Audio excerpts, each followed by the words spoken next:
The storm had come without mercy. It swept across the Montana plains like God's own breath, freezing everything it touched. What had begun as gentle snowfall in the early afternoon had transformed into a howling white nightmare by dusk. The wind cut through the thickest coats, and the temperature dropped so swiftly that cattle caught in open pastures froze where they stood. Northridge, Montana had weathered many winters since its founding in 1862, but few could recall a storm arriving with such sudden ferocity, especially this early in the season. The small town of 300 souls had been unprepared despite the old-timers' warnings about the peculiar red sky that had painted the horizon at dawn. Mayor Edmund Franklin squinted through the relentless swirl of white, the lantern in his gloved hand offering barely enough light to see 10 feet ahead. Behind him, 3 other men struggled against the wind, their faces wrapped in scarves, their shoulders hunched against the punishing cold. "We should turn back," shouted Jacob Miller, the town's blacksmith, his voice barely carried over the howling wind. "No man could survive a night in this." The mayor shook his head stubbornly. Dr. Harrison was heading to the Morrison place when the storm hit. If he tried to take shelter, he didn't finish the thought. They all knew what happened to men caught in blizzards without proper shelter. They'd been searching for nearly 2 hours, following what they hoped was the doctor's usual route to outlying farms. The Morrison child had come down with a fever yesterday, and Dr. Ambrose Harrison, despite his 65 years, never hesitated to ride out to help a patient regardless of weather or distance. "There," shouted William Peterson, pointing to a dark shape beneath an ancient cottonwood tree. "I see something." The men rushed forward, their exhaustion momentarily forgotten. The snow had drifted against the massive trunk, creating a natural windbreak where something or someone lay partially covered in white. Mayor Franklin reached the spot first, his lantern illuminating what they had all feared to find. Dr. Harrison lay on his side, curled slightly as if seeking warmth that never came. His medical bag was still clutched in his frozen fingers, the leather stiff with ice. His face, normally kind and weathered from decades of service, was now an unnatural blue-white, his eyes closed as if in sleep. "Too late," the mayor whispered, removing his hat despite the cold. He must have gotten disoriented in the whiteout.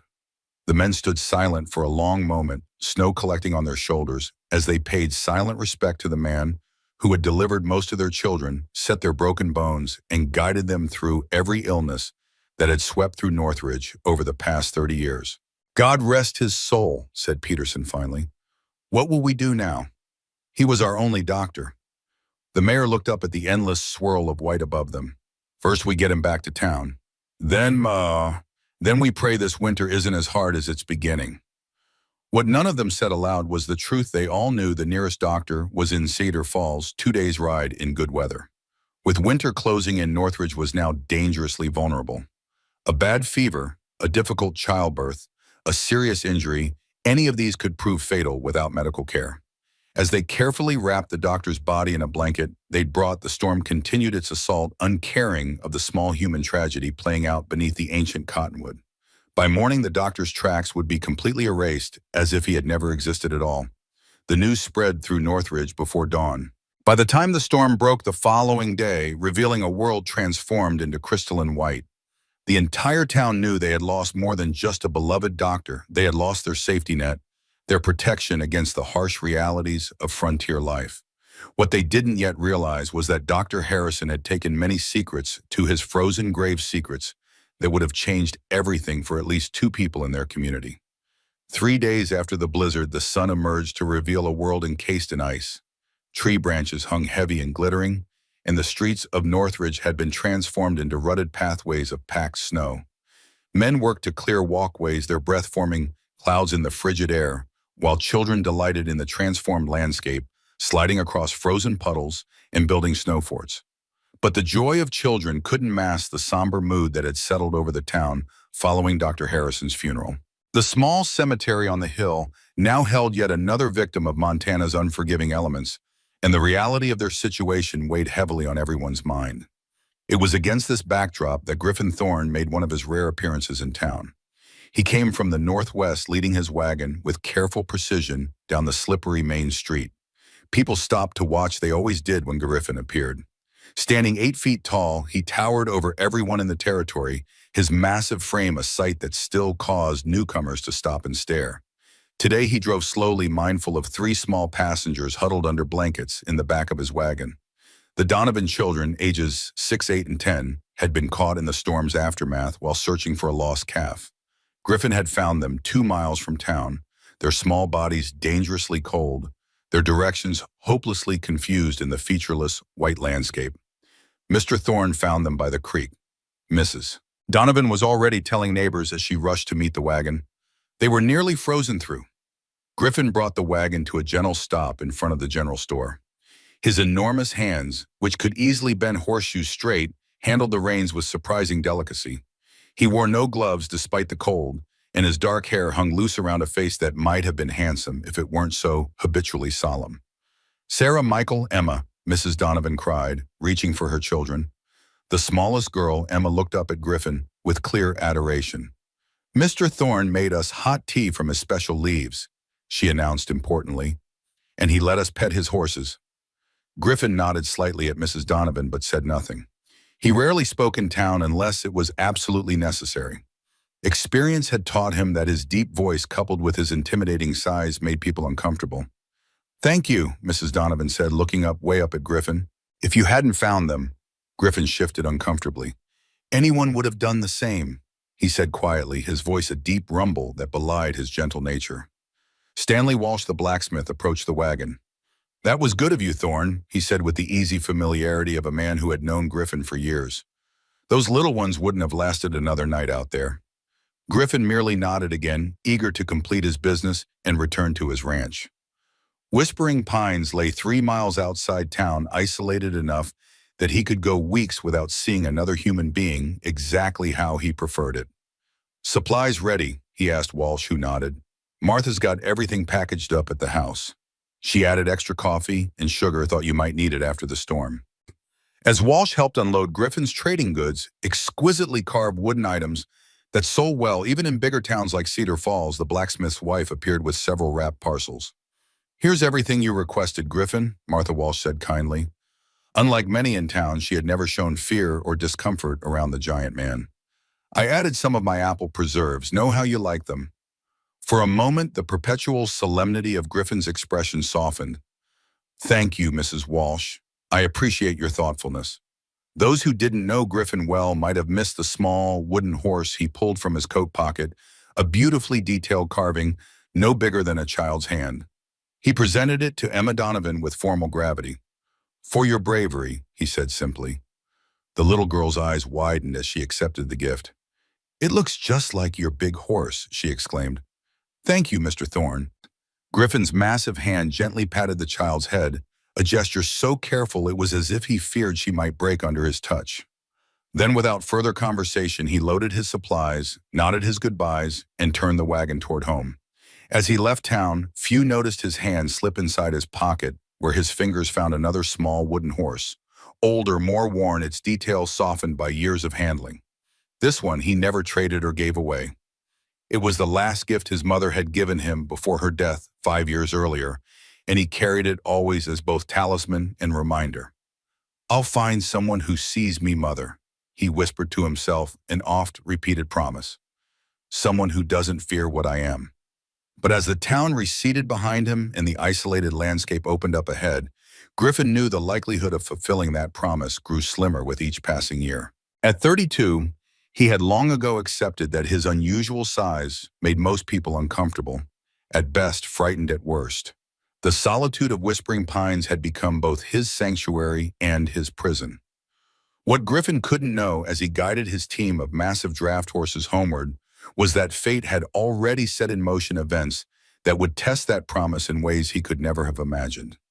The schoolhouse bell rang precisely at 3 o'clock, its clear tone carrying across the snow-covered town square. Moments later, the single door burst open and releasing a flood of children who scattered like startled birds, their shouts and laughter filling the afternoon air. Sophia Winters stood in the doorway watching her students race toward home. At 43, she had been Northridge's only teacher for 8 years, educating everyone from frightened 5-year-olds to restless teenagers preparing for adult life. Her dark hair, streaked with dignified gray, was pulled back in a practical bun, and her hazel eyes missed little. "Remember your reading assignments?" she called after the retreating figures. 4 pages, not 2, Timothy Harrison. The red-headed boy waved acknowledgement without turning. Sophia smiled slightly. Timothy was Dr. Harrison's nephew and had inherited his uncle's quick mind, if not his dedication to detail. With a sigh, Sophia retreated into the schoolhouse. The single room was tidy, but worn with rows of simple desks facing a small blackboard. A pot-bellied stove radiated welcome heat in the corner, and bookshelves lined the back wall. Sophia's pride and joy assembled through years of careful collecting and occasional donations from passing travelers. She moved efficiently through her end-of-day routine, straightening desks, collecting forgotten items, banking the fire to last through the night. The familiar tasks allowed her mind to wander to the community meeting scheduled for that evening at the church. Dr. Harrison's death had left Northridge without medical care, and winter had barely begun. Someone would need to step forward, at least until spring allowed for travel to larger towns. The problem weighed heavily on her mind. As Sophia gathered her books and papers, her fingers brushed against the silver locket that hung around her neck. Without thinking, she opened it, revealing the small portrait of Thomas inside. 15 years had passed since consumption took him just 2 years into their marriage, but she still found herself seeking his face in moments of uncertainty. "What would you advise Thomas?" she murmured, studying the handsome features captured in the tiny painting. They had been so young, so full of plans for the future plans that died along with him in that sanatorium back east. Closing the locket with a decisive snap, Sophia finished gathering her things. The dead offered no counsel and decisions belonged to the living. She had learned that lesson painfully over the years. The walk to her small house took less than 5 minutes. Unlike many frontier settlements, Northridge had been planned with care, its buildings arranged around a central square with the church at one end and the schoolhouse at the other. Sophia's cottage stood on a side street, its neat garden now buried under snow smoke, rising cheerfully from the chimney, thanks to Mrs. Peterson, who helped with household matters since Sophia spent most daylight hours teaching. "You're later than usual," Mrs. Peterson observed as Sophia entered. The older woman was stirring something fragrant on the stove. "Thought you might want hot soup before the meeting. Cold enough to freeze the whiskers off a cat out there." "Thank you, Ellen. That's very thoughtful." Sophia unwound her scarf and hung her heavy coat on the peg by the door. "Any news from town today?" Mrs. Peterson was Northridge's unofficial source of information, gathering gossip and news with remarkable efficiency despite her 70 years. She nodded, her expression turning serious. "That railroad man was back talking to Mayor Franklin. Transcontinental Railway, they call themselves. Fancy suits and fancier promises." She sniffed disapprovingly, "saying how they'll bring progress and prosperity if the town agrees to their route through the valley." Sophia frowned slightly. "This is the 3rd time they have sent representatives. They seem very determined." "Vultures, if you ask me," Mrs. Peterson declared, ladling soup into a bowl, "offering pennies for land worth dollars. The Wilkins already sold their place dirt cheap, I heard, and the Morrisons are considering it too, what with little Jenny's sickness and no doctor now to help." Sophia accepted the bowl with murmured thanks, her mind turning over this information. The railroad would change everything if it came through Northridge, for better or worse remained to be seen. Change was inevitable, she supposed, but something about the company's persistence troubled her. "Did you hear about Griffin Thorne?" Mrs. Peterson continued, never one to let a silence last too long. "Found the Donovan children half frozen by Willow Creek. Brought them back safe as can be." "Did he?" Sophia's interest was genuine. She had always been curious about the solitary giant who rarely came to town. "That was fortunate. Those children could have died out there. Martha Walsh says he's got the gentlest hands she's ever seen for a man his size. Makes those wooden carvings so fine you'd think they might breathe and move." Mrs. Peterson shook her head wonderingly. "Strange man, though. Hardly speaks 2 words together when he comes to town." Sophia had seen Griffin Thorne perhaps a dozen times in her 8 years in Northridge. Each time she had been struck by the careful way he moved, as if constantly aware that the world was too small and fragile for his frame. There was something about his solitude that resonated with her, though she would never have admitted as much to Mrs. Peterson or anyone else. "I should prepare for the meeting," Sophia said, finishing her soup. "Thank you for the meal." After Mrs. Peterson departed, Sophia moved to her small desk by the window. From the bottom drawer, she removed a stack of medical texts, gifts that had arrived mysteriously over the years, always addressed simply to S. Winters Northridge. She had her suspicions about their source, but Dr. Harrison had always deflected her questions with a twinkle in his eye. She ran her fingers over the embossed leather cover of Gray's Anatomy. These books, along with countless conversations with Dr. Harrison, had given her a knowledge of medicine unusual for a school teacher. Not comprehensive enough to replace a trained physician, certainly, but perhaps enough to help in the coming months. The light was fading outside her window, the short winter day already surrendering to darkness. Sophia lit the lamp on her desk and opened the book, allowing herself one more hour of study before she would need to leave for the church meeting where Northridge would decide how to face the uncertain future without its doctor. What she couldn't know, was how deeply her own future would become entwined with decisions made that night. The church bells chimed 7 times, calling the residents of Northridge to the emergency town meeting. Oil lamps illuminated the white-clappered building from within, casting long shadows across the snow-covered churchyard as people hurried inside their breath-forming clouds in the frigid evening air. Sophia arrived early, nodding greetings to families she had taught over the years. Nearly everyone in town had passed through her classroom at some point, giving her a unique perspective on the community. She chose a seat near the front beside Martha Walsh, who smiled warmly in welcome. "Cold night for a meeting," Martha observed, making room on the wooden pew. "Though I suppose it couldn't wait." "No," Sophia agreed quietly. "Winter's only just beginning." The church filled quickly. Mayor Franklin stood at the pulpit conferring in low tones with Pastor Bennett and Sheriff Montgomery. The concerned expressions on their faces confirmed what everyone already knew: the situation was serious. "Folks," the mayor began once the murmuring had died down, "thank you for coming out tonight. As we all know, we lost a good man and our only doctor when Ambrose Harrison was taken by the storm 3 days ago." Heads nodded solemnly throughout the congregation. Many still wore black armbands in mourning. "Cedar Falls is our nearest medical help, 2 days' ride in good weather," the mayor continued. "With winter closing in, that might as well be 100 miles. We need to discuss how we're going to manage until spring thaw." Sheriff Montgomery stepped forward. "I've sent telegrams to Bozeman and Helena asking if any doctors might be willing to relocate, but we shouldn't count on it. Few physicians want to start over in a small town, especially midwinter." A murmur of concern rippled through the crowd. Pregnancy accidents, illness, life didn't pause for convenience. "What about Dr. Harrison's supplies?" someone called from the back. "Medicines and such." The mayor nodded. "His nephew Timothy will inherit the practice eventually, but the boy's only 15 and years away from medical training. The supplies are being inventoried, but without someone who knows how to use them properly." The implications hung heavily in the air. Medical supplies without knowledge could be worse than useless. They could be dangerous. Stanley Walsh, the blacksmith, rose to his feet. He was a barrel-chested man with arms like tree trunks, from years at the forge, respected for both his strength and his straightforward manner. "I've got a suggestion," he said, his deep voice carrying easily in the church. "Miss Winters." All heads turned toward Sophia, who felt a sudden rush of heat to her face. "Dr. Harrison always said you had a doctor's mind," Walsh continued. "I've seen you helping him with patients before. You've got knowledge and people trust you with their children already." Sophia found herself speechless as murmurs of consideration spread throughout the church. True, she had assisted Dr. Harrison occasionally, and their discussions of medical texts had given her more knowledge than most, but to step into his role even temporarily. "I'm not a trained physician," she finally managed.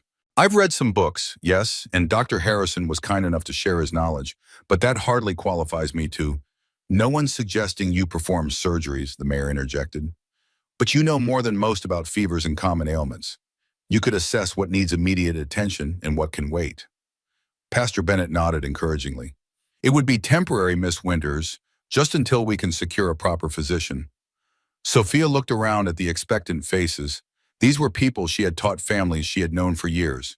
She saw fear in their eyes, fear of facing a harsh winter without medical care, of children falling ill with no help available, of accidents, with no one to set bones or stitch wounds. She began, then paused, gathering her thoughts. "I will do what I can, though I must emphasize my limitations. I'm a teacher, not a doctor." Relief visibly swept through the assembly. Mayor Franklin smiled for the first time that evening. "Thank you, Miss Winters. That's all anyone could ask. Now, as to Dr. Harrison's supplies." The meeting continued with practical matters of inventory and emergency procedures discussed at length. Sophia listened attentively, though part of her mind was already cataloging what she knew, and more importantly, what she didn't know about treating various conditions. As the meeting drew to a close, Caroline Walsh leaned close to whisper in Sophia's ear. Did you hear about the transcontinental railway men back again, offering to buy up land? Sophia nodded. Mrs. Peterson mentioned it. Third visit in 2 months, apparently. Caroline's expression darkened. They're not just talking to the mayor anymore. They've been approaching farm owners directly, especially those struggling after the bad harvest, offering quick cash but not fair prices. That seems aggressive. Sophia observed something about the timing, raising her suspicions. Stanley says they're determined to run their line through this valley whatever it takes. Says they've got investors back east who won't take no for an answer. Carolyn glanced around before continuing in an even lower voice. And there's something else. The man leading them, I overheard the mayor call him Mr. Sterling. From Chicago, apparently. The name sent an unexpected chill through Sophia that had nothing to do with the winter air. Sterling was not an uncommon name, she reminded herself. It couldn't possibly be related to Thomas's family. I'm sure it's just business, Sophia said more to herself than to Carolyn. The railroad has been pushing westward for years. Caroline didn't look convinced, but nodded anyway. Perhaps. Just thought you should know with you taking on this new responsibility. People might be making decisions about their land based on medical concerns. The church was emptying now, families hurrying home through the cold night. Sophia gathered her shawl around her shoulders, her mind heavy with the weight of her new obligations. Miss Winters, Pastor Bennett called, approaching with a large leather bag. Dr. Harrison's medical kit. Sheriff thought you should have it right away in case of emergencies. Sophia accepted the worn bag, feeling the responsibility it represented settle onto her shoulders like a physical weight. Thank you, Pastor. I'll study its contents carefully. God bless you for stepping forward, he said kindly. I know it wasn't what you planned, but sometimes the Lord places us where we're needed most. Sophia managed a smile, though the religious sentiment offered little comfort to her practical mind. It wasn't God who had placed this burden on her shoulders, but circumstance and necessity. Outside, the night had grown even colder, stars pricking the black sky with fierce brilliance. Sophia walked slowly, the medical bag heavy in her hands, wondering what challenges the coming winter would bring, and whether she was truly prepared to face them. Sophia's cottage seemed especially quiet that night. The meeting had left her mind racing with concerns and responsibilities, making sleep impossible despite the late hour. After brewing a cup of chamomile tea, she settled at her small desk, the oil lamp casting a warm circle of light in the otherwise darkened room. Dr. Harrison's medical bag sat before her, its worn leather speaking of decades of service. She had opened it briefly after returning home, cataloging its contents. Stethoscopes, surgical instruments, bandages, vials of medicines she would need to identify, and a small notebook filled with the doctor's cramped handwriting patient notes and treatment reminders. Now setting her tea aside, Sophia reached for the silver locket that hung at her throat. It had become such a part of her daily attire that she sometimes forgot its presence until moments like this when uncertainty made her seek connection to the past. The tiny hinges creaked slightly as she opened it, revealing Thomas's face in miniature. The portrait had been painted during their brief courtship in Chicago, capturing his gentle smile and thoughtful eyes. He had been 27, then she 25, both of them full of dreams for the future. What would you think of me now, Thomas? She whispered. A school teacher, playing at being a doctor in a frontier town you never even saw. The painted face offered no answer, of course. Thomas had died before they could journey west, his dreams of practicing law in the new territories dying with him in that sterile sanatorium room. Sophia had made the journey alone 2 years later, seeking distance from painful memories and the suffocating pity of his wealthy family. For 15 years, she had worn this locket daily, a talisman against forgetting. But tonight, as she studied the familiar features, Sophia was struck by a realization the face in the portrait had become more symbol than memory. She could recall the weight of the locket more easily than the weight of Thomas's hand in hers. With sudden decision, Sophia unclasped the chain from around her neck. The silver felt cool against her palm as she stared at it in the lamplight. Then deliberately, she closed the locket and placed it in the small carved bond on her desk. The first time in 15 years, it would not rest against her heart while she slept. I think it's time, Thomas, she said softly to the empty room. Time to truly live again. The gesture felt both terrifying and liberating, a private acknowledgement that the past, while honored, should no longer define her future. Tomorrow she would begin a new chapter, taking on responsibilities that would require all her focus and energy. Sophia turned her attention to the medical texts stacked neatly on her desk. Opening Gray's Anatomy, she began reviewing the chapters on common winter ailments, pneumonia, frostbite, influenza, making notes in her precise handwriting. If she was to serve as Northridge's medical caretaker, even temporarily, she would need to refresh and expand her knowledge. Hours passed as she studied the oil in the lamp burning low. Outside, the temperature continued to drop, ice crystals forming intricate patterns on her window panes. The world beyond her small circle of lamplight was frozen and still, but within it, Sophia Winters was transforming, preparing herself to step beyond the safe boundaries of her established life. What she could not know was how much further that transformation would take her before winter's end. The storm had passed, but bitter cold remained in its wake.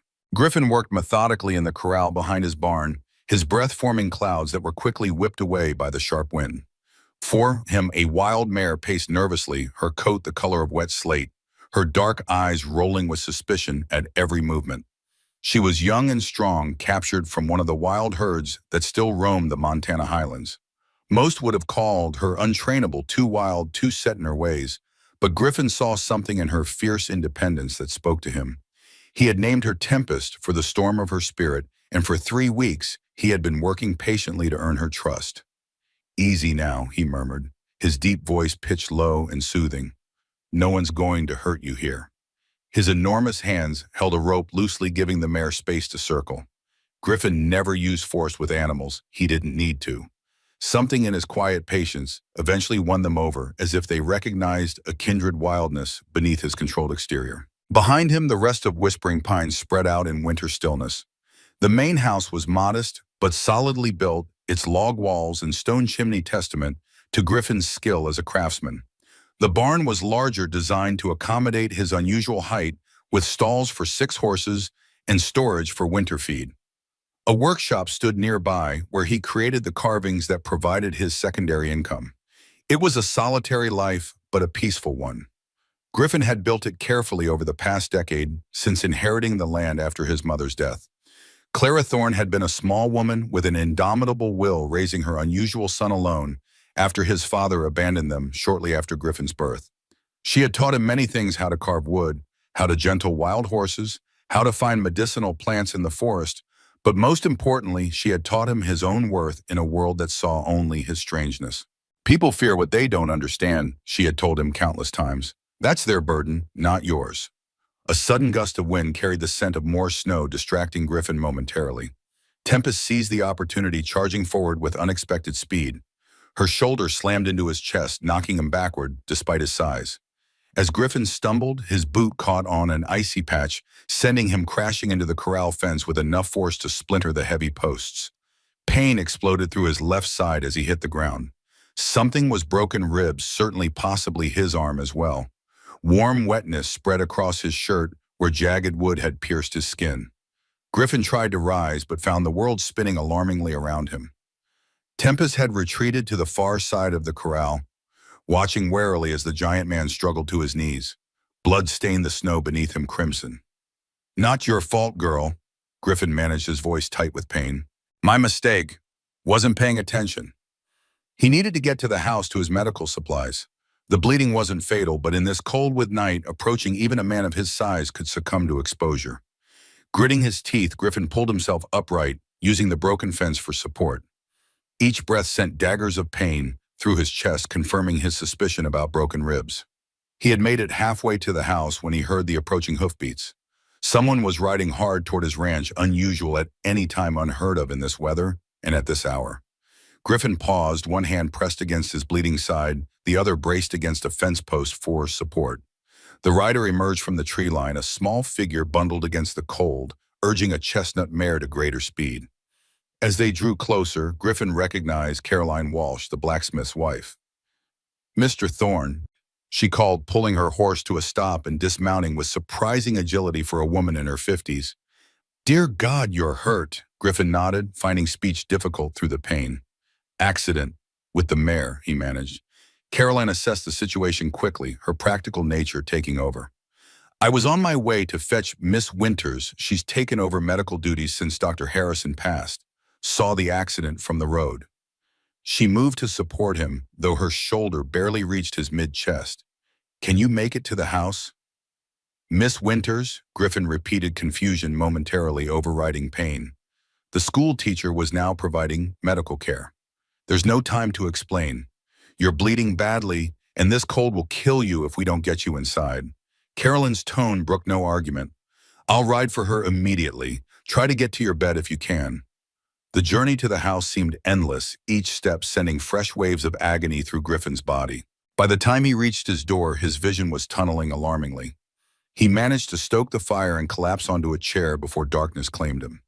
He woke to the sound of his door opening, cold air rushing in from outside. A lantern bobbed in the darkness, illuminating a slender figure wrapped in a heavy cloak. Mr. Thorne, the voice was clear and firm, a teacher's voice accustomed to maintaining order. Caroline Walsh said you've been injured. I've come to help. Griffin struggled to focus as Sophia Winters stepped into the light. He had seen her in town occasionally, but never spoken to her directly. Now she was in his home, her face flushed from the cold, a determined expression in her hazel eyes as she surveyed his bloodied form. Bad timing, he said through gritted teeth. Storm's coming again. Sophia was already removing her cloak, revealing a practical dress beneath. She carried a leather medical bag that he recognized as Dr. Harrison's. Let's worry about your injuries first, she said briskly. Then we can concern ourselves with the weather. As if in answer, the wind howled more fiercely outside, rattling the windows in their frames. The promised storm was arriving sooner than expected, its intensity suggesting they might both be trapped at Whispering Pines until it passed. I need to examine your wounds. Sophia continued, seemingly undeterred by either his size or the worsening weather. Can you remove your shirt, or shall I cut it away? Griffin tried to straighten but gasped as fresh pain lanced through his side.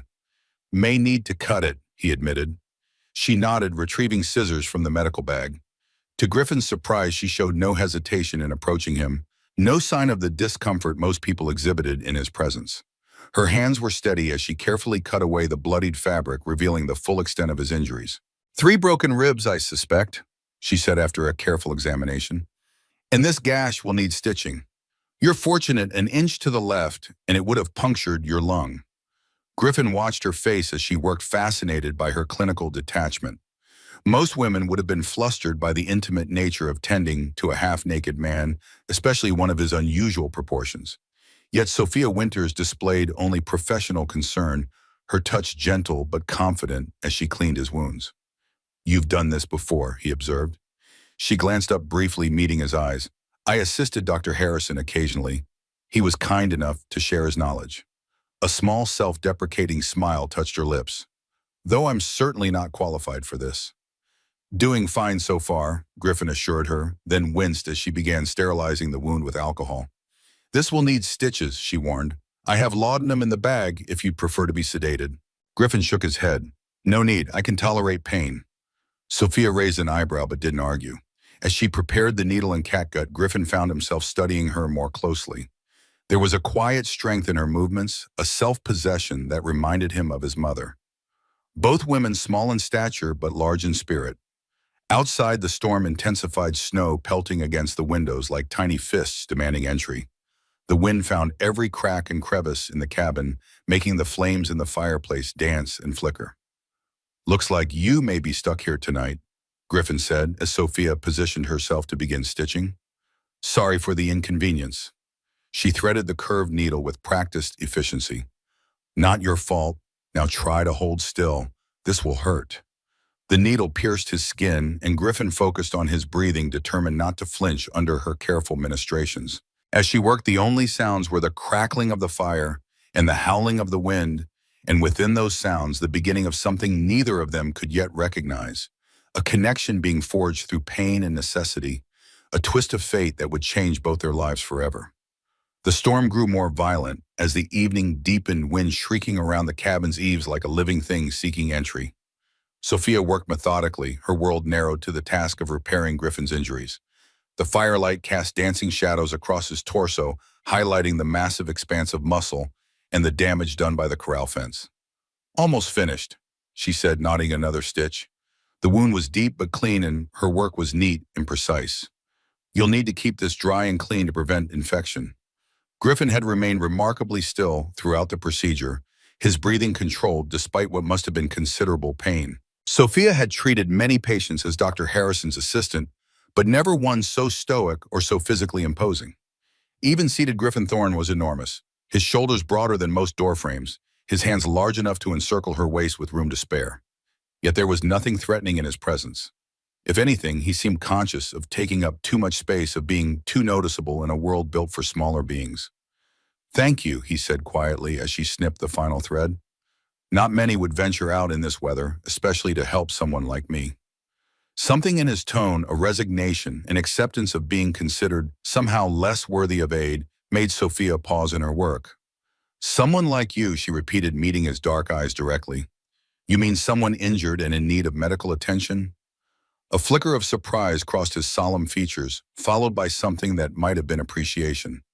"Most people find me unsettling," he said carefully. "Most people are fools, then," Sophia replied with unexpected vehemence. She began wrapping clean bandages around his torso to stabilize the broken ribs. "Size is hardly a measure of character, Mr. Thorne.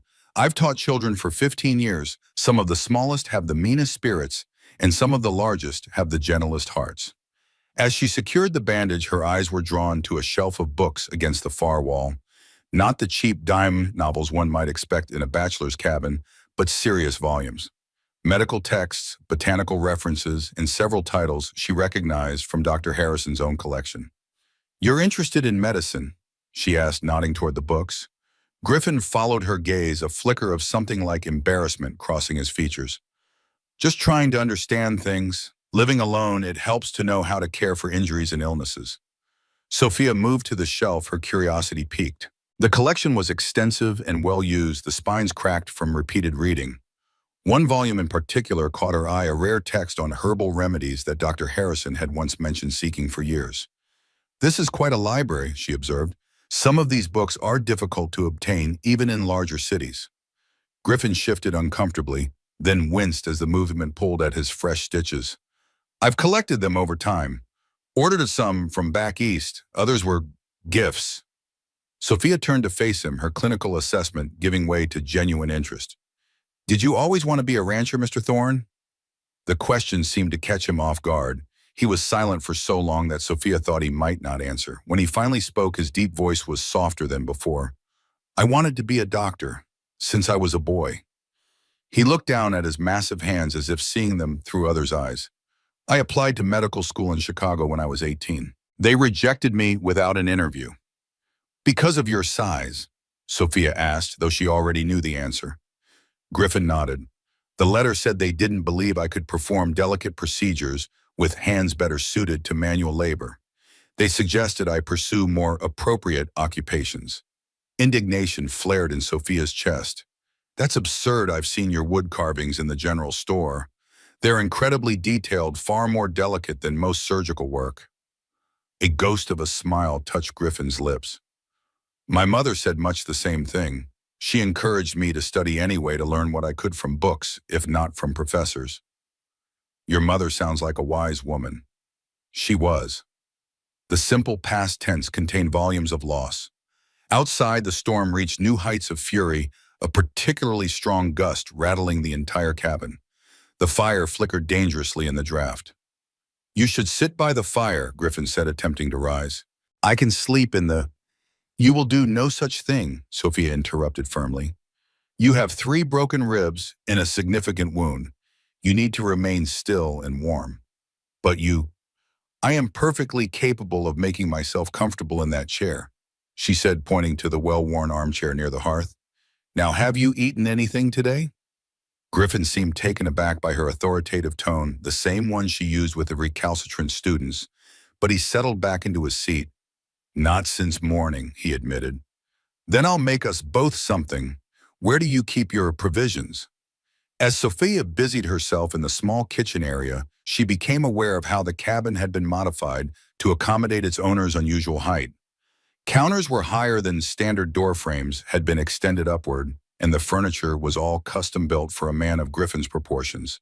She found a pot and ingredients for a simple stew, working efficiently in the unfamiliar space. As she chopped vegetables, a small wooden object on the shelf above the stove caught her eye, a beautifully carved horse similar to those Griffin sold in town, but slightly more worn, as if handled often.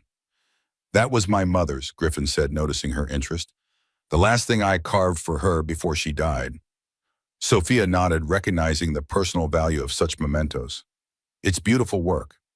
She taught me to carve when I was small before I was this size," Griffin explained.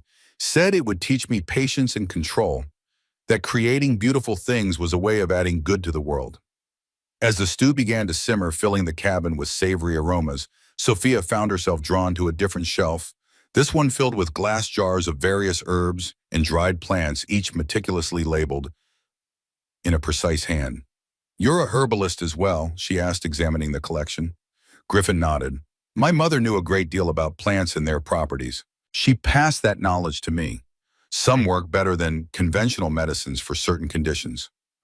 Dr. Harrison thought similarly, Sophia said, surprised by this common ground. "He often combined traditional medicine with herbal remedies, especially for pain management." "You knew him well." Sophia stirred the stew, considering her answer. "He was a friend as well as a colleague. We shared an interest in medical advancement, in finding better ways to help people." She didn't mention the anonymous medical texts that had appeared on her doorstep over the years, books she had long suspected came from Dr. Harrison. Now seeing Griffin's extensive library, she wondered if the doctor had been encouraging two students all along. As the stew cooked, they fell into surprisingly easy conversation about medical topics, treatments for common ailments, the properties of various herbs, new research from Eastern universities. Griffin revealed a depth of knowledge that impressed Sophia, his self-education clearly thorough and ongoing. "You would have made an excellent doctor," she said, finally serving the stew in wooden bowls she'd found on a high shelf. "Those medical schools were foolish to reject you." Griffin accepted the bowl with careful hands, his expression unreadable. "Perhaps, or perhaps I was meant for this life instead." He gestured vaguely at the cabin around them. "Well, everyone is suited for town living." "By choice or by circumstance?" Sophia asked before she could stop herself. Their eyes met across the small table, and something shifted in the air between them, a recognition perhaps of kindred isolation. Both had chosen solitude for different reasons. Both had built lives apart from the expectations of others. "Both, I think," Griffin answered finally. "Though sometimes I wonder what my life might have been if—" He didn't finish the thought, but he didn't need to. Sophia understood regret, understood the weight of paths not taken and dreams deferred. The storm continued unabated outside, but within the cabin a different kind of weather was brewing, a warming of the careful distance both had maintained from the world, a thawing of defenses long held in place. Later, neither would be able to say exactly how it happened. Perhaps it was the isolation of the storm, creating an intimate bubble outside of normal time and social constraints. Perhaps it was the vulnerability of injury and healing, breaking down carefully constructed walls. Or perhaps it was simply two lonely souls recognizing something in each other that they had long sought without knowing. Whatever the cause, when Griffin finally spoke of his mother's dying wish, that he find someone who could see past his exterior to the man within, Sophia found herself sharing her own carefully guarded pain, the loss of Thomas, the suffocation of pity from his family, her flight to the West to rebuild a life on her own terms. "I wear his image in a locket," she admitted, her hand going automatically to her throat before remembering she had left it behind that morning. "Or I did for 15 years. Just yesterday I took it off for the first time." "Why, bro?" Griffin asked softly. Sophia met his gaze steadily. "Because it was time to live in the present, not the past. Time to be more than the woman who lost her husband." The fire burned low as they talked, the hours slipping away unnoticed. When Sophia finally rose to add more wood to the hearth, she found herself unexpectedly unsteady, the warmth of the cabin and the intimacy of their conversation having lowered her guard. Griffin reached out to steady her, his large hand gentle on her arm. The contact was brief but electric, sending an unexpected current through both of them. When their eyes met this time, something fundamental had changed. "I should—" Sophia began, but the words died in her throat. "Yes." Griffin's voice was barely above a whisper, deep and resonant in the quiet cabin. What happened next would alter the course of both their lives, a moment of connection neither had sought, but both had perhaps unconsciously longed for. In the isolation of the storm-besieged cabin, with the wind howling, a wild counterpoint outside, two souls accustomed to solitude discovered the profound relief of being truly seen by another. And in that discovery, the first seeds of both healing and future complications were sown. Morning arrived with blinding brightness, the storm having passed during the night to leave a world transformed by fresh snow and merciless sunlight. Sophia woke with a start, momentarily disoriented by unfamiliar surroundings. She was curled in an oversized armchair, a thick quilt tucked carefully around her shoulders. Memory returned in a rush, the injured giant, the storm, the unexpected intimacy that had bloomed between them as the night deepened.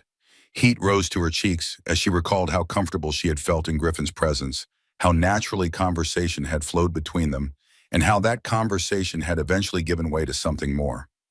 Griffin himself was nowhere to be seen, though the cabin bore evidence of his presence. The fire had been recently stoked, and the aroma of fresh coffee filled the small space.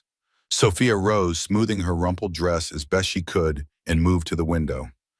Outside, the world sparkled pristine and silent. The storm had left at least a foot of fresh snow, transforming whispering pines into a scene from a fairy tale.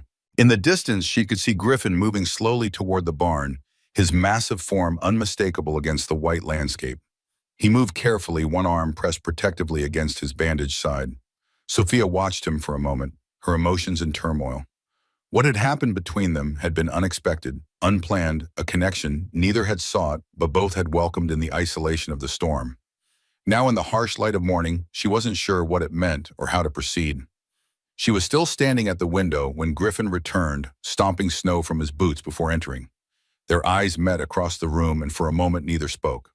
"I fed the horses," he said finally, his deep voice carefully neutral.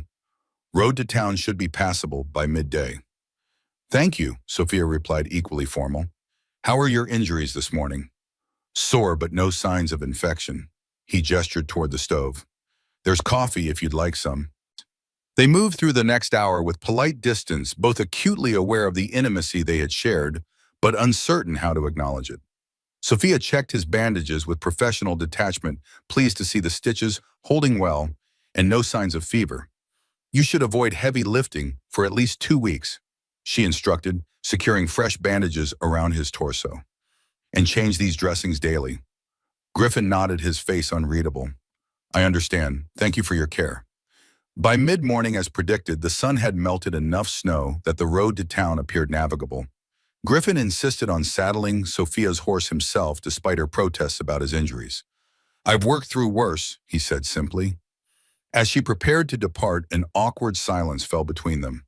There was so much that could be said, should perhaps be said, but neither seemed able to find the words. "Mr. Thorne," Sophia began, then stopped, unsure how to continue. "Griffin," he corrected quietly. "After last night, I think first names would be appropriate." A faint blush colored her cheeks. "Griffin, then. She hesitated, then settled for practicality. "I should check your wound again in a few days, to ensure proper healing." Something flickered in his dark eyes, disappointment perhaps at her retreat into professionalism. But he nodded. "As you wish." Sophia mounted her horse, suddenly eager to escape the conflicting emotions his presence evoked. "Take care with those ribs," she said, gathering the reins.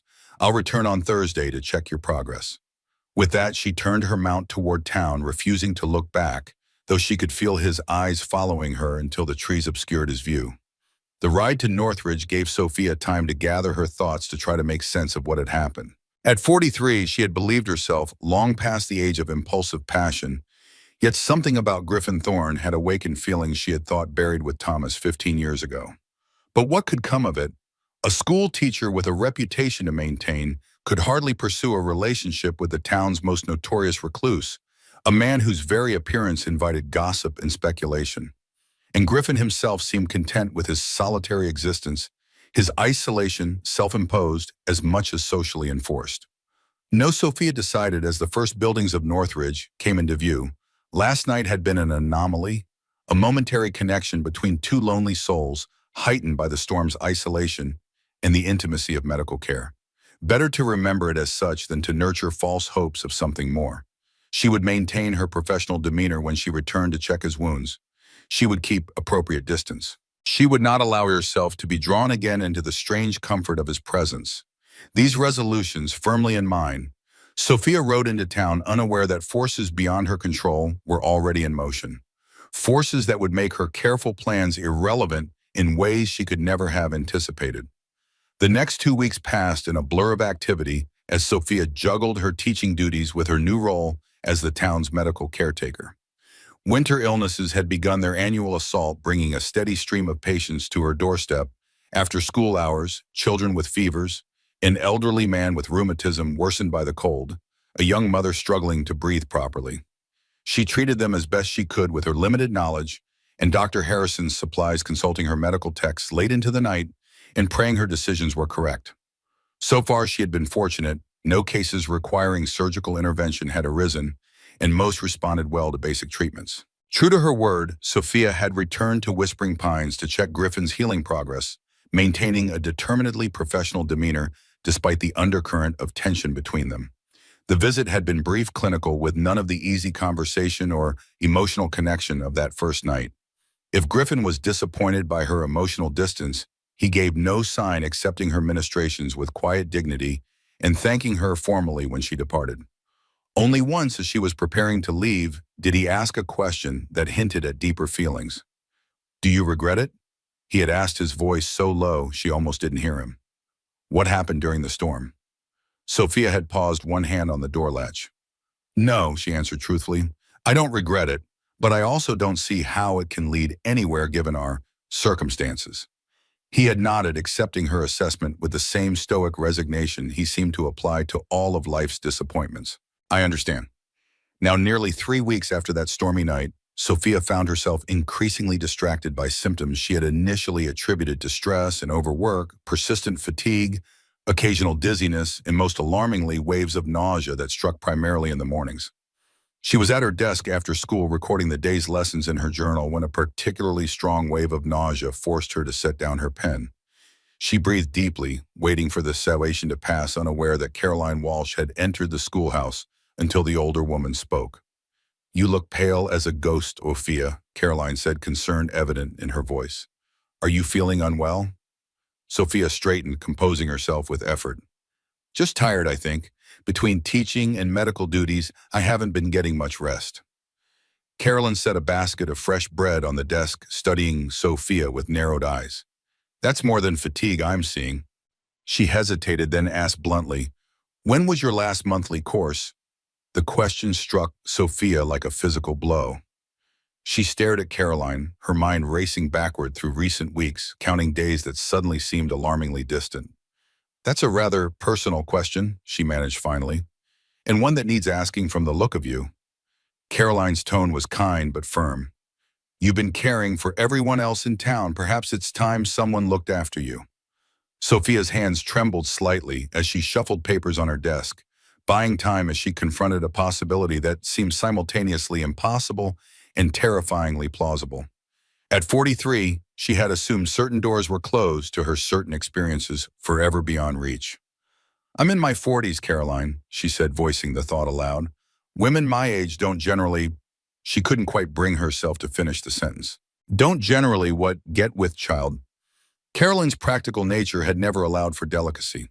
"My own sister bore her last child at 45, healthy as could be. Age makes it less likely, not impossible." The room seemed suddenly airless, the walls closing in as Sophia confronted the implications.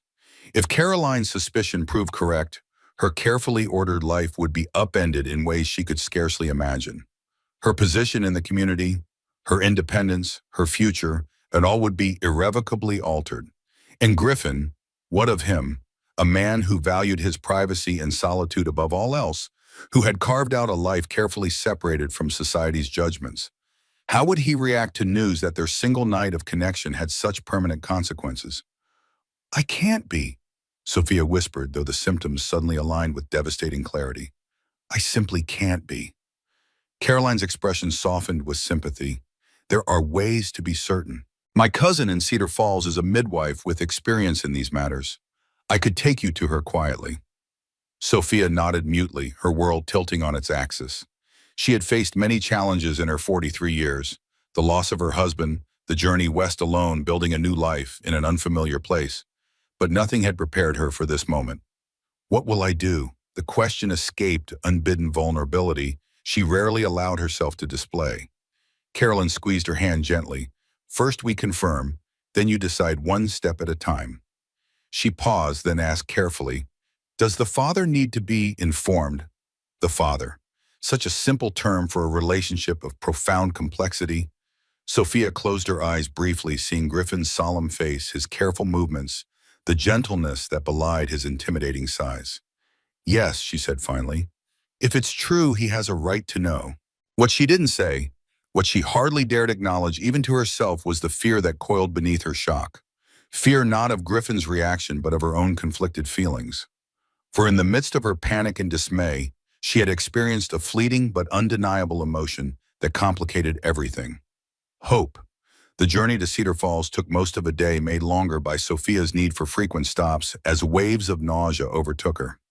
Carolyn had arranged everything with remarkable efficiency: a replacement teacher for 2 days, the blacksmith's niece who had some education, a plausible story about consulting medical suppliers, and a private appointment with her cousin, Mrs. Rebecca Thornton. The midwife's examination had been brief but thorough, her conclusion delivered with kind directness. Sophia was indeed with child approximately 6 weeks along. The nausea should ease after the first few months. Mrs. Thornton advised mixing a tea of ginger and peppermint. This will help in the meantime. Sip it in the mornings before you rise.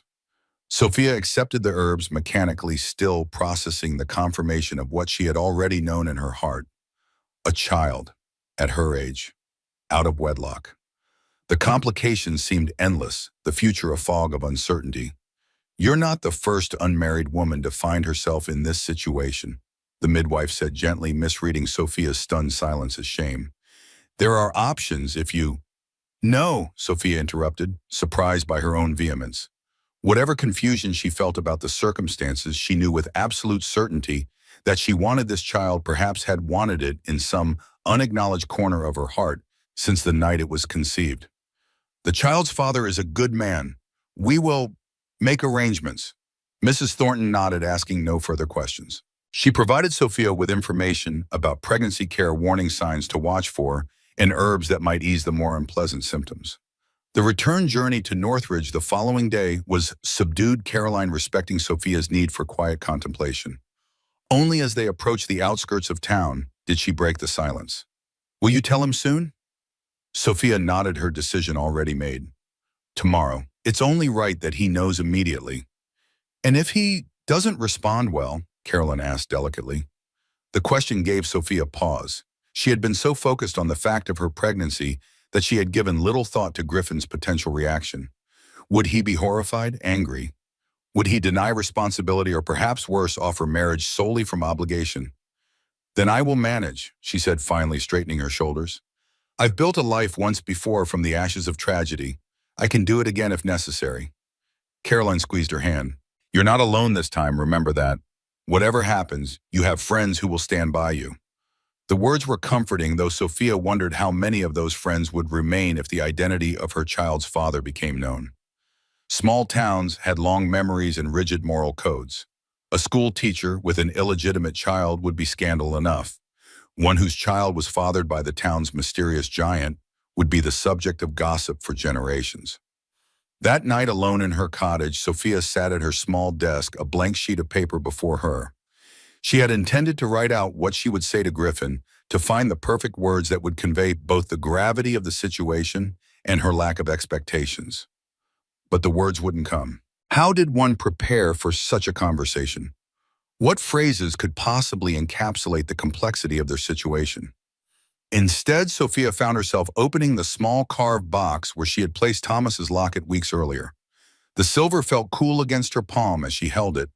Memories of her first husband flooding back, his gentle smile, his passionate commitment to justice, the future they had planned together before illness stole him away. What would you think of me now, Thomas? She whispered, opening the locket to view his painted face. About to bear another man's child, unmarried, at an age when most women are becoming grandmothers. The painted eyes offered no judgment, no guidance. For the first time since his death, Sophia realized that Thomas had become more symbol than memory, a fixed point in her past rather than a living influence on her present.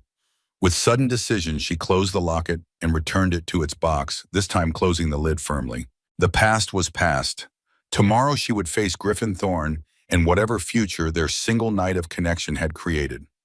Morning dawned clear and cold, the sky a flawless blue that seemed to mock Sophia's inner turmoil. She dressed with particular care, choosing her best blue dress and arranging her hair neatly. Not because she believed appearance would matter to Griffin, but because the familiar rituals provided a sense of control in a situation where she felt she had none. The ride to Whispering Pines gave her too much time to think, to imagine various scenarios, most ending in rejection or disappointment. By the time the ranch came into view, Sophia's nerves were stretched taut as piano wire. Griffin was in the barn when she arrived, his tall form bent over a workbench where he was repairing a leather harness. He straightened as she entered, the surprise evident in his expression. They had not seen each other since her last professional visit to check his healing wounds 2 weeks earlier. "Sophia," he said, setting aside his work, "I wasn't expecting you." She removed her gloves, slowly buying time as she searched for the right words. "I needed to speak with you about a matter of importance." Something in her tone must have alerted him that this was no casual visit. Griffin gestured toward the house. "Would you prefer to talk inside?" She nodded, grateful for the suggestion. The barn, with its smells of hay and horses, was suddenly making her stomach churn treacherously. They walked in silence to the cabin, Griffin moving with the careful precision of a large man accustomed to making himself less intimidating. Inside, he built up the fire while Sophia remained standing, unable to relax into the domesticity of the scene. "Your ribs have healed well?" she asked, falling back on medical concerns to delay the inevitable. "Yes, thanks to your care." Griffin studied her face, clearly sensing her discomfort. "But I don't think you rode all this way to check my injuries." "No," Sophia took a deep breath, then another. There was no gentle way to say it, no gradual approach that would make the news less shocking. "I'm pregnant." The words hung in the air between them, stark and irrevocable. Griffin went utterly still, his expression frozen in a mask of disbelief. "Pregnant," he repeated, as if the word itself was foreign to him. Sophia nodded, watching his face carefully for signs of anger or rejection. "Yes, about 6 weeks along, according to the midwife in Cedar Falls." "Mine?" The question wasn't accusatory, merely seeking confirmation of what he already knew to be true. "Yes." A flicker of irritation broke through Sophia's anxiety. "There has been no one else, not for 15 years. Griffin sank slowly onto a chair that creaked under his weight. His large hands, usually so sure and steady, trembled slightly as he ran them through his dark hair. "A child," he said softly, almost to himself. Then, looking up at her with an expression she couldn't quite read. "How are you feeling? Are you well?" The question surprised her. Of all the responses she had anticipated, immediate concern for her health had not been among them. "I'm experiencing the usual discomforts, nausea, fatigue. Nothing dangerous." Griffin nodded, absorbing this information with the same careful attention he gave to everything. "And what are your intentions?" There it was, the question that would define their future relationship, whatever form it might take. Sophia straightened her shoulders, determined to present her position clearly. "I intend to have this child," she said firmly. "I make no claims on you, Griffin. I am financially independent and capable of raising a child alone if necessary. But I believed you had the right to know and to decide what role, if any, you wish to play in the child's life." Something flickered in Griffin's dark eyes, a shadow of emotion she couldn't identify. He rose from his chair, moving to the window where he stood silent for a long moment, his back to her as he stared out at the winter landscape. When he finally turned to face her, his expression was resolute. "We should marry." Now it was Sophia's turn to be shocked into silence.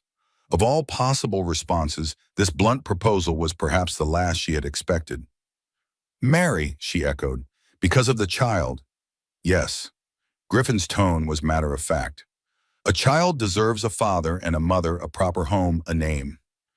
Disappointment washed through Sophia, though she immediately chided herself for it. What had she expected? Declarations of love from a man who had shared her bed once, who had maintained polite distance ever since. This practical suggestion was the honorable response of a decent man facing an unexpected responsibility. "That's very proper of you," she said carefully, "but hardly necessary in this modern age. Many women raise children successfully on their own. Not by choice, Griffin countered. Not when the father is willing and able to provide. And is that what you're offering, financial provision? Something like frustration crossed his features. I'm offering marriage, Sophia, a home for you and the child, stability, protection, but not love, she said quietly, the words slipping out before she could stop it. Griffin's expression softened slightly. I'm offering what I can give with certainty. The rest, he hesitated. The rest may come with time. It was an honest answer, if not the one a romantic might hope for. Sophia found herself appreciating his candor, even as part of her ached for something more emotional, less pragmatic. And you're certain, she pressed. This isn't a life you've chosen, Griffin. You've built a solitary existence here, away from society's complications. A wife and child would change everything. I understand that. His gaze was steady, unwavering. But I also understand responsibility. I will not abandon my child as my father abandoned me. The words contained volumes of pain, a glimpse into the wounds that had shaped this solitary giant. For the first time since entering the cabin, Sophia felt her tension ease slightly. Whatever his reasons, Griffin was offering a solution that would provide security for their child, a not insignificant consideration in a world often hostile to women alone. If we did this, she said slowly, there would need to be clear understandings. I would continue teaching, at least until the later stages of pregnancy. And I would expect to maintain my independence in many matters. Griffin nodded. I would not seek to control you, Sophia. You would be my wife, not my possession. The matter-of-fact way he said it, as if the distinction was obvious, touched something in her. This was a man who had never assumed authority over others, who had lived his life carefully avoiding imposing his physical presence in ways that might intimidate. When she asked the single word signaling her tentative acceptance, soon, Griffin replied, for the pregnancy becomes noticeable. Next week, if Pastor Bennett is available. Sophia nodded, a strange numbness settling over her as the magnitude of the decision began to register. In the space of minutes, her future had been completely redirected. She would become a wife again, a mother for the first time, half of a partnership with a man she barely knew beyond one night of unexpected intimacy. I should return to town, she said, suddenly needing space to process everything. There are arrangements to be made, explanations to prepare. Griffin walked her to her horse, his movements deliberate and careful as always. As he helped her mount a courtesy she didn't need but didn't refuse, he looked up at her with an expression that contained both resolution and uncertainty. We will make this work, Sophia, he said quietly, for the child's sake. For the child's sake, not for love, not for passion, not for the connection they had briefly shared during the storm. Practical words for a practical arrangement. Sophia nodded, gathering the reins in hands that suddenly felt cold despite her gloves. For the child's sake, she echoed, and turned her horse toward town, leaving Griffin standing in the yard of what would soon become her home, watching her departure with unreadable eyes. The discovery of Dr. Harrison's journals began as an attempt at distraction. With wedding preparations underway, a simple ceremony scheduled for the following Wednesday, Sophia found herself restless and uneasy, her mind constantly circling back to the life-altering decision she had made. Organizing the late doctor's medical supplies seemed a productive use of nervous energy. Sheriff Montgomery had granted her access to Harrison's office, which remained largely untouched since his death. Timothy, the doctor's young nephew and heir, was staying with relatives in Helena until spring, so Sophia had the cluttered space to herself. The office reflected its former occupant's personality, meticulous in professional matters, but casually disorganized in everything else. Medical instruments were carefully cleaned and arranged in locked cabinets, while books, papers, and personal effects created haphazard piles on every available surface. Sophia began systematically sorting through it all, creating order from chaos. Patient records were filed alphabetically, medicines inventoried and stored properly, instruments checked for condition and usability. It was during this process that she discovered the hidden compartment in the doctor's desk, a false bottom in the bottom drawer revealed only when she removed all the files to reorganize them. The space contained a leather-bound journal and a small locked box. The journal's pages were filled with Harrison's cramped handwriting, detailing observations and treatments, spanning nearly 30 years of medical practice. Sophia was about to set it aside for later reading when a familiar name caught her eye. Thorne. Heart suddenly racing, she examined the entry more closely. It was dated 27 years earlier, before she had even met Thomas, when Griffin would have been only a child of 5. Young Griffin Thorne brought to me today with severe bronchial infection. Clara beside herself with worry. Child size already remarkable, nearly the height of an average 10-year-old, though barely 5. Lungs surprisingly strong despite infection. Responded well to traditional treatment augmented with Clara's herbal preparations. Sophia turned the page, finding more entries about Griffin scattered throughout the following years. Set Griffin's arm today after fall from loft. Remarkable bone density. Clara reports a continued accelerated growth, almost my height now at age 8. Expressed concerns about potential health implications. Research indicates pituitary abnormality possible cause. Griffin, now 12, shows intelligence far beyond typical for his age. Borrowed my copy of Gray's Anatomy. Clara nurturing his interest in medicine. Unfortunate that his unusual size will likely prevent formal medical training despite aptitude. The entries continued documenting Griffin's development through adolescence and into early adulthood. Harrison's clinical observations were interspersed with personal comments that revealed a deeper interest in the boy's welfare than mere medical curiosity would explain. But it was an entry from 17 years ago that truly captured Sophia's attention. Clara revealed truth today about Griffin's parentage. Maxwell Sterling, not the late Mr. Thorne, is the boy's biological father. Abandoned them upon seeing infant's unusual size, declaring the child unnatural. Clara swore me to secrecy, fears Sterling's influence and resources could threaten Griffin if paternity became known. Sterling, now wealthy businessman in Chicago, with political ambitions. Conflicted about keeping such information from Griffin, who continues to believe himself son of a man who died before his birth, Clara insists truth would only cause pain with no benefit. Perhaps she is right.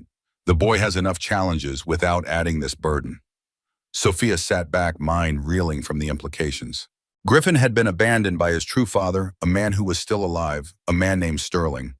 The coincidence was too striking to ignore, given Caroline's recent mention of the railroad representative with the same surname. Could it possibly be the same man? The timing would be plausible. Griffin was 32 now, meaning his birth father would likely be in his 50s or 60s, an age consistent with a company executive. Turning back to the journal, Sophia scanned forward and finding scattered references to Griffin's continuing health and development, but no further mention of Sterling until an entry dated just 3 months ago. Troubling news. M. Sterling arrived in territory representing Transcontinental Railway. Cannot be coincidence. Have not revealed connection to Griffin, who remains unaware of true parentage. Clara's dying wish was that boy never learn truth, but Sterling's presence creates complication. Railroad company aggressive in land acquisition methods, questionable according to several patients. Most concerning pattern of illness among holdout landowners. Symptoms inconsistent with natural disease progression. Testing water samples from affected properties. Results disturbing traces of arsenic present in multiple wells. Cannot prove deliberate contamination, but suspicion strong. Sophia's hands trembled as she read. Dr. Harrison had suspected poisoning, deliberate contamination of water sources to force landowners to sell. If true, it was not merely unethical, but criminal, potentially murderous. Further entries documented Harrison's growing suspicions and evidence collection. The final entry, dated just 2 days before the fatal blizzard, contained a chilling resolution. Confronted MS today regarding water contamination. Denied everything but reaction revealing. Threatened to expose evidence to territorial authorities. Perhaps unwise, but cannot remain silent while people sicken and die for corporate profit. Will compile documentation and send to judge in Helena after visiting Morrison Farm tomorrow. The journal ended there, its author's plans cut short by the storm that claimed his life. Sophia closed the book slowly, her mind working to process everything she had learned. Dr. Harrison had died before he could expose potential crimes committed by a company led by Griffin's biological father, a man who had abandoned his son and now threatened the community where that son had built his life. And most immediately relevant, the locked box likely contained the evidence. Harrison had collected evidence that had possibly led to his death if, as the journal suggested, he had confronted Sterling directly. The implications were staggering, the complications multi-layered. Should she tell Griffin about his true parentage, breaking Clara's dying wish and potentially causing him pain? Should she pursue Harrison's investigation, potentially putting herself and her unborn child at risk? And most troublingly, was Dr. Harrison's death truly an accident or something more sinister? Sophia carefully replaced the journal in its hiding place, along with the locked box. She needed time to think to decide the right course of action. With her wedding less than a week away and her pregnancy still in its delicate early stages, the timing could hardly be worse for such revelations. Yet the knowledge sat heavily upon her, impossible to ignore. People might be dying from deliberate poisoning. Griffin was building his life on a foundation of family history that was partially false. And somewhere in Northridge or its surroundings, a man walked free who had potentially committed murder to protect his company's interests, a man who happened to be the father of her future husband. The small office suddenly felt airless and confining. Sophia gathered her things and stepped outside, breathing deeply of the cold winter air. The sun was setting behind the mountains, painting the snow-covered landscape in shades of gold and rose. Beautiful, peaceful, a stark contrast to the ugly truths she had just uncovered. She would not make any hasty decisions, she resolved.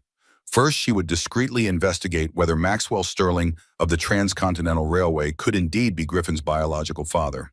Then, depending on what she discovered, she would decide whether to share her findings with Griffin before their wedding. The child growing within her, Griffin's child, complicated everything. In protecting its father, she was now protecting its grandfather as well, for better or worse. The connections between them all formed an intricate web that could not be easily untangled. As Sophia walked slowly back toward her cottage, she was unaware of being observed from the window of the hotel across the street, observed by a man whose expensive Eastern suit and commanding presence marked him as an outsider in the small Montana town. A man whose cold gray eyes narrowed thoughtfully as they tracked her progress. A man named Maxwell Sterling. The wedding dress had belonged to Clara Thorne, carefully preserved in tissue paper and cedar chips for over 30 years. When Griffin had suggested Sophia might wear it, she had been touched by the gesture and secretly relieved at avoiding the expense and fuss of acquiring a new gown on such short notice. Now standing before the small mirror in the church's back room, Sophia smoothed the cream-colored silk over her still flat stomach. The dress had required minimal alterations, Clara having been similar in height, if somewhat fuller in figure. The high collar and fitted bodice were of an earlier style, but still elegant, the simple lines flattering to Sophia's slender frame. "You look beautiful," Martha Walsh said, adjusting the simple veil. Clara would be so pleased to see her dress worn again. Sophia managed a smile, though her emotions were in turmoil. 3 days had passed since her discovery of Dr. Harrison's journal, 3 days of discreet inquiries and careful observation. What she had learned had only confirmed her suspicions. Maxwell Sterling, president of the Transcontinental Railway Company, was indeed the man mentioned in the journal, and therefore almost certainly Griffin's biological father. He had arrived in Northridge shortly after Harrison's death, establishing temporary offices in the hotel and conducting negotiations with landowners throughout the valley. Sophia had glimpsed him only from a distance, a tall, distinguished man with silver hair and cold eyes, impeccably dressed in Eastern fashions that seemed out of place in the frontier town. She had not yet decided whether to share this information with Griffin. Their wedding day hardly seemed the appropriate moment for such a revelation, yet the secret weighed heavily upon her. To begin their marriage with such significant knowledge unshared felt dishonest, a betrayal of the trust they were about to pledge to one another. "It's time," Mrs. Peterson announced, appearing in the doorway. "Everyone's ready." Sophia took a deep breath, pushing her troubled thoughts aside. Today was about creating a foundation for their child's future, about formalizing the partnership she and Griffin had agreed upon. Personal revelations and complex investigations would have to wait. The ceremony itself was brief and understated. Held on a bright Wednesday morning with only a handful of witnesses present. Griffin stood at the altar, looking uncomfortable in his best suit, his massive frame making the church's high ceiling seem somehow inadequate. But when Sophia walked down the aisle, something in his expression shifted, softening from formal resolve to something warmer, more genuine. "You look," he began when she reached his side, then stopped, apparently at a loss for words. "The dress fits well," Sophia replied practically, though she found herself blushing slightly at the admiration in his voice. Pastor Bennett cleared his throat and began the traditional words, speaking of love and honor and commitment until death parted them. When they reached the vows, both Sophia and Griffin spoke their promises with quiet sincerity, though neither met the other's eyes fully. "You may kiss the bride," the pastor announced finally, and for the first time since their night during the storm, Sophia felt genuine nervousness at physical contact with Griffin. His hands were gentle as they framed her face, his touch as careful as if she were made of delicate porcelain. When his lips met hers, the kiss was soft and respectful, lasting only a moment before he drew back. But it was enough to remind Sophia of the tenderness she had glimpsed that stormy night, enough to make her wonder if perhaps this arrangement might indeed grow into something more than mere convenience. The small reception was held at the boarding house, where Mrs. Jenkins had prepared a simple meal for the gathering. Sophia found herself studying her new husband as he accepted congratulations and best wishes from their neighbors. There was an awkwardness about him in social situations, a careful formality that suggested he was never quite comfortable being the center of attention. Yet she also noted the genuine respect many showed him, particularly the working men of the community, the blacksmith, the stable master, the freight drivers. They spoke to Griffin with easy camaraderie that belied his reputation as a recluse. It seemed that while the town's women might find him intimidating, the men had long ago accepted his unusual size as merely another physical trait like height or hair color. It was mid-afternoon when they finally departed for Whispering Pines. Griffin, driving the wagon while Sophia sat beside him, a trunk containing her essential belongings secured in the back. They traveled mostly in silence, both perhaps overwhelmed by the significance of the day and the adjustment that lay ahead. As the ranch came into view, Sophia felt a flutter of anxiety. This was to be her home now, the place where she would raise her child, build a life with a man she was still learning to know. The isolated beauty of the setting struck her anew. The pristine, snow-covered meadows, the stands of pine trees that gave the property its name, the distant mountains purple against the winter sky. "It's peaceful here," she said, breaking the long silence. Griffin glanced at her, a flicker of uncertainty in his dark eyes. "Too isolated, perhaps, for someone accustomed to town life." "I've always valued tranquility," Sophia replied truthfully, "and it's not so far that I can't continue teaching at least for a few more months." He nodded, seemingly relieved by her response. "I've prepared the house as best I could, made space for your belongings. If anything isn't suitable, we can change it." The consideration in his words touched her. Griffin might have proposed marriage from a sense of duty, but he was clearly determined to make her comfortable in his home. When they arrived, he insisted on carrying her trunk himself, despite her protests that it was too heavy. For a man of his strength, however, the substantial box seemed to weigh nothing at all. He set it down carefully in the bedroom, then stood awkwardly in the doorway, as if uncertain of his place in what had always been his own home. "I've cleared space in the bedroom," he said, his voice carefully neutral. "The dresser and half the wardrobe are yours now. I can sleep in the barn if you'd prefer privacy while you're—" He gestured vaguely toward her still flat stomach. "That's not necessary," Sophia replied, though the thought of sharing a bed with this man she barely knew sent her pulse racing for reasons she didn't want to examine too closely. "We're married now. Married couples share bedrooms." Griffin nodded, accepting her decision without comment. "I'll bring in more firewood. The evenings still get cold." Left alone in the bedroom, Sophia surveyed what was now her space as well as his. The furniture was all handcrafted, built to accommodate Griffin's size, but beautifully proportioned nonetheless.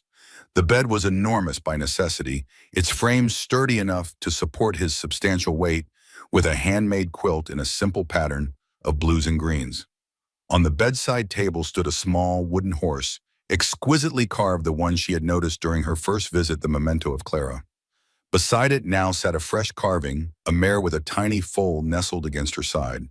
The sight of it brought unexpected tears to Sophia's eyes.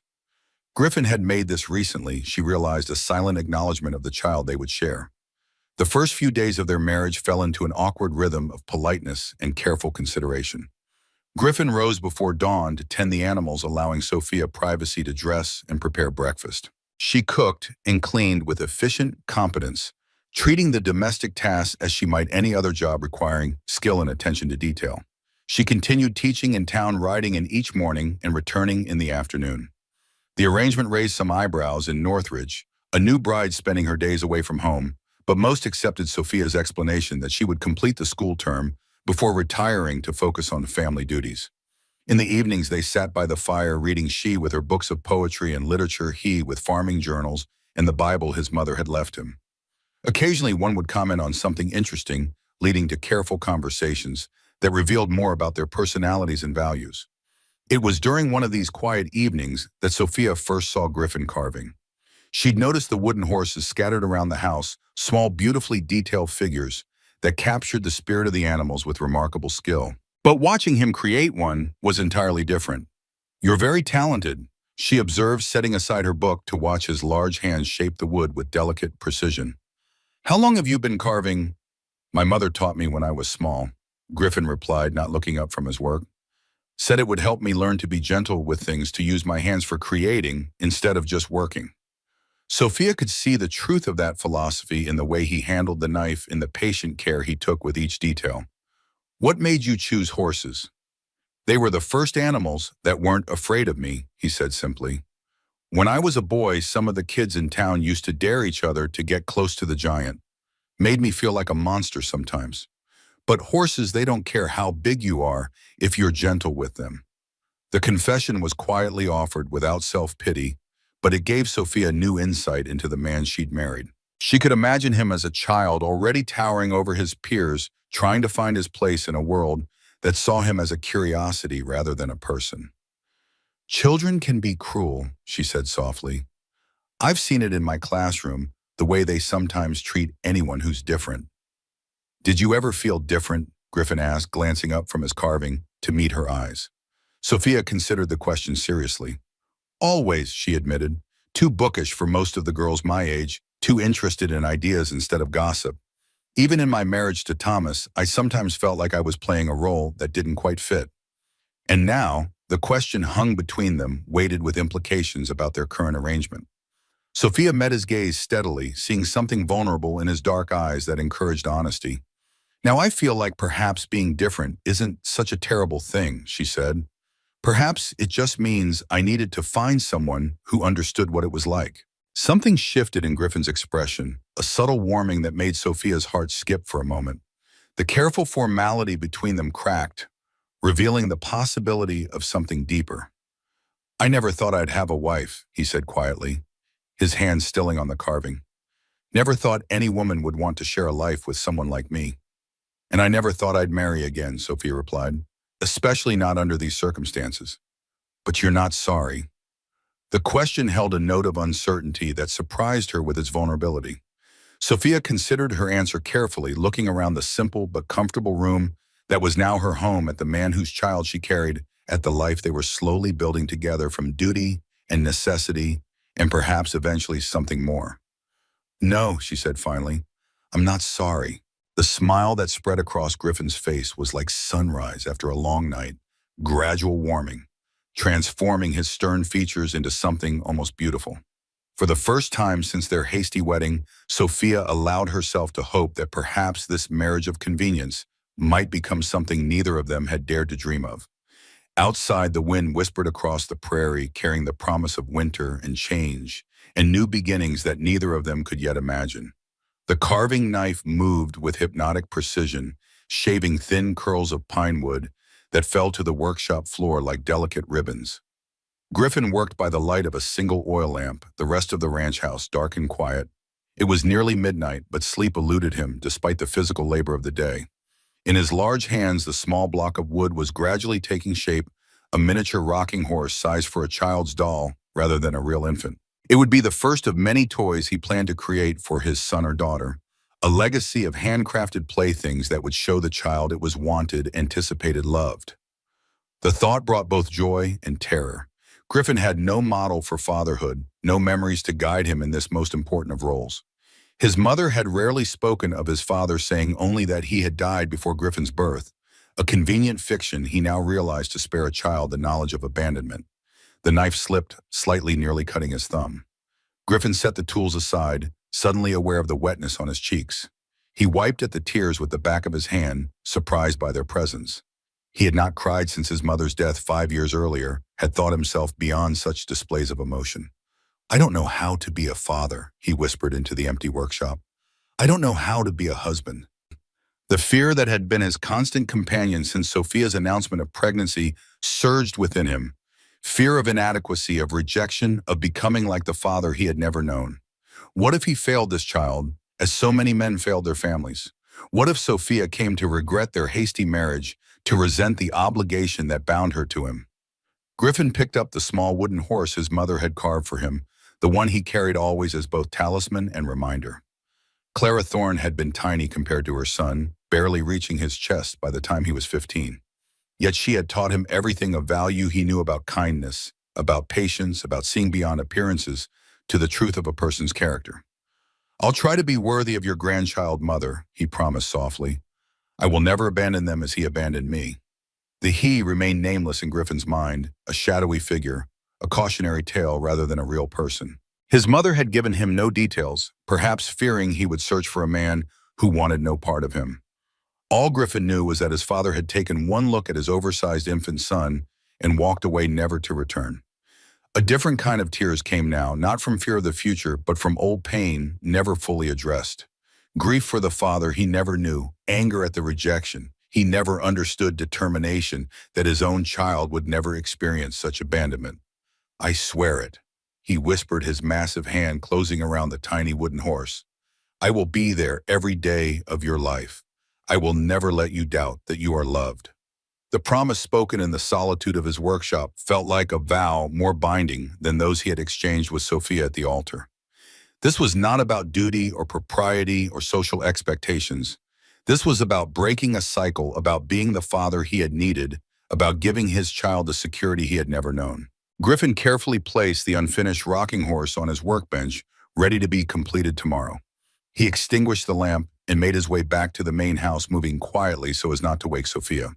Their sleeping arrangements remained chaste, the enormous bed allowing them to maintain a respectful distance despite sharing the space.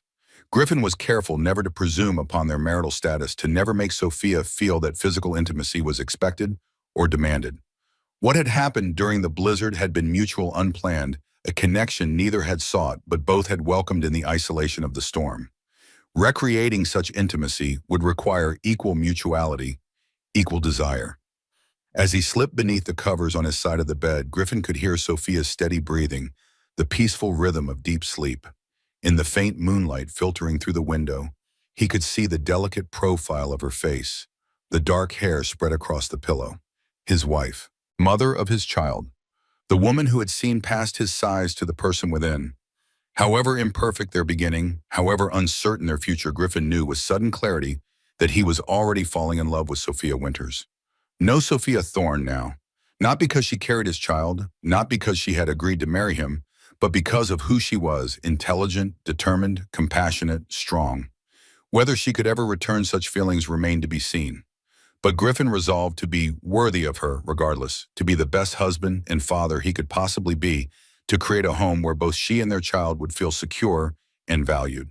With that resolution firm in his mind, he finally drifted towards sleep, unaware that the peaceful life he was so carefully constructing was about to face challenges from an unexpected and dangerous quarter. The letter arrived on a Tuesday morning, delivered by a well-dressed courier who seemed oddly nervous for someone carrying what appeared to be simple correspondence. Sophia accepted the envelope with growing unease, noting the expensive stationery and the unfamiliar return address from a law firm in Chicago. She was alone in the schoolhouse, the children having been dismissed an hour earlier. The growing stack of student essays on her desk awaited grading, but the letter demanded immediate attention, its very presence unsettling in ways she couldn't articulate. The letterhead read, "Blackwood Sterling and Associates," and the contents made Sophia's blood run cold. "Mrs. Sophia Winters, it has come to our attention that you are currently expecting a child out of wedlock, having conceived said child through illicit relations with one Griffin Thorne, a man of questionable character and reputation. Our clients, the estate of Thomas Sterling, have legitimate concerns about the moral fitness of a woman who would engage in such scandalous behavior. As the deceased husband's family holds legal interest in any potential heirs, we hereby demand immediate custody of the unborn child upon birth. Furthermore, should you resist this reasonable request, we are prepared to expose your immoral conduct to the territorial authorities and pursue full legal action to protect the innocent child from your corrupting influence. You have 7 days to respond to this demand. Respectfully, Harrison Blackwood, Escrispama." Sophia sank into her chair, the letter trembling in her hands. Thomas's family, his cold, disapproving parents, and brother who had barely acknowledged her existence during their brief marriage. She hadn't heard from them in over 15 years, had assumed they had forgotten she existed. But somehow they'd learned about her pregnancy. Worse, they somehow believed she was an unwed mother despite her marriage to Griffin. The letter made it clear they had no knowledge of her legal union, which meant whoever was feeding them information was deliberately withholding crucial facts. A second, more devastating realization hit her as she reread the document. The letter referred to legal interest in any potential heirs. Thomas's family had been wealthy, their shipping business providing substantial income and property. If they could claim her baby as Thomas's posthumous child, they would control not only the infant, but also a substantial inheritance. The twisted logic made Sophia feel physically ill. They were claiming a child that couldn't possibly be Thomas's. He'd been dead for over 15 years. But in the chaos of legal maneuverings, truth might not matter as much as expensive lawyers and social pressure. Sophia forced herself to think clearly. The Sterlings were wealthy, influential people with connections throughout the territory. They could afford the best legal representation and had the social standing to make their accusations stick, especially against a woman they could paint as morally compromised. But they were operating on false information. They didn't know about her marriage to Griffin, which meant someone was deliberately feeding them incomplete facts, someone who wanted to destroy her family and saw this as the perfect weapon. Sophia was still puzzling over these connections when she heard footsteps approaching the schoolhouse. Through the window, she saw Pastor Bennett's wife, Rachel, hurrying up the path, her usually cheerful face grim with concern.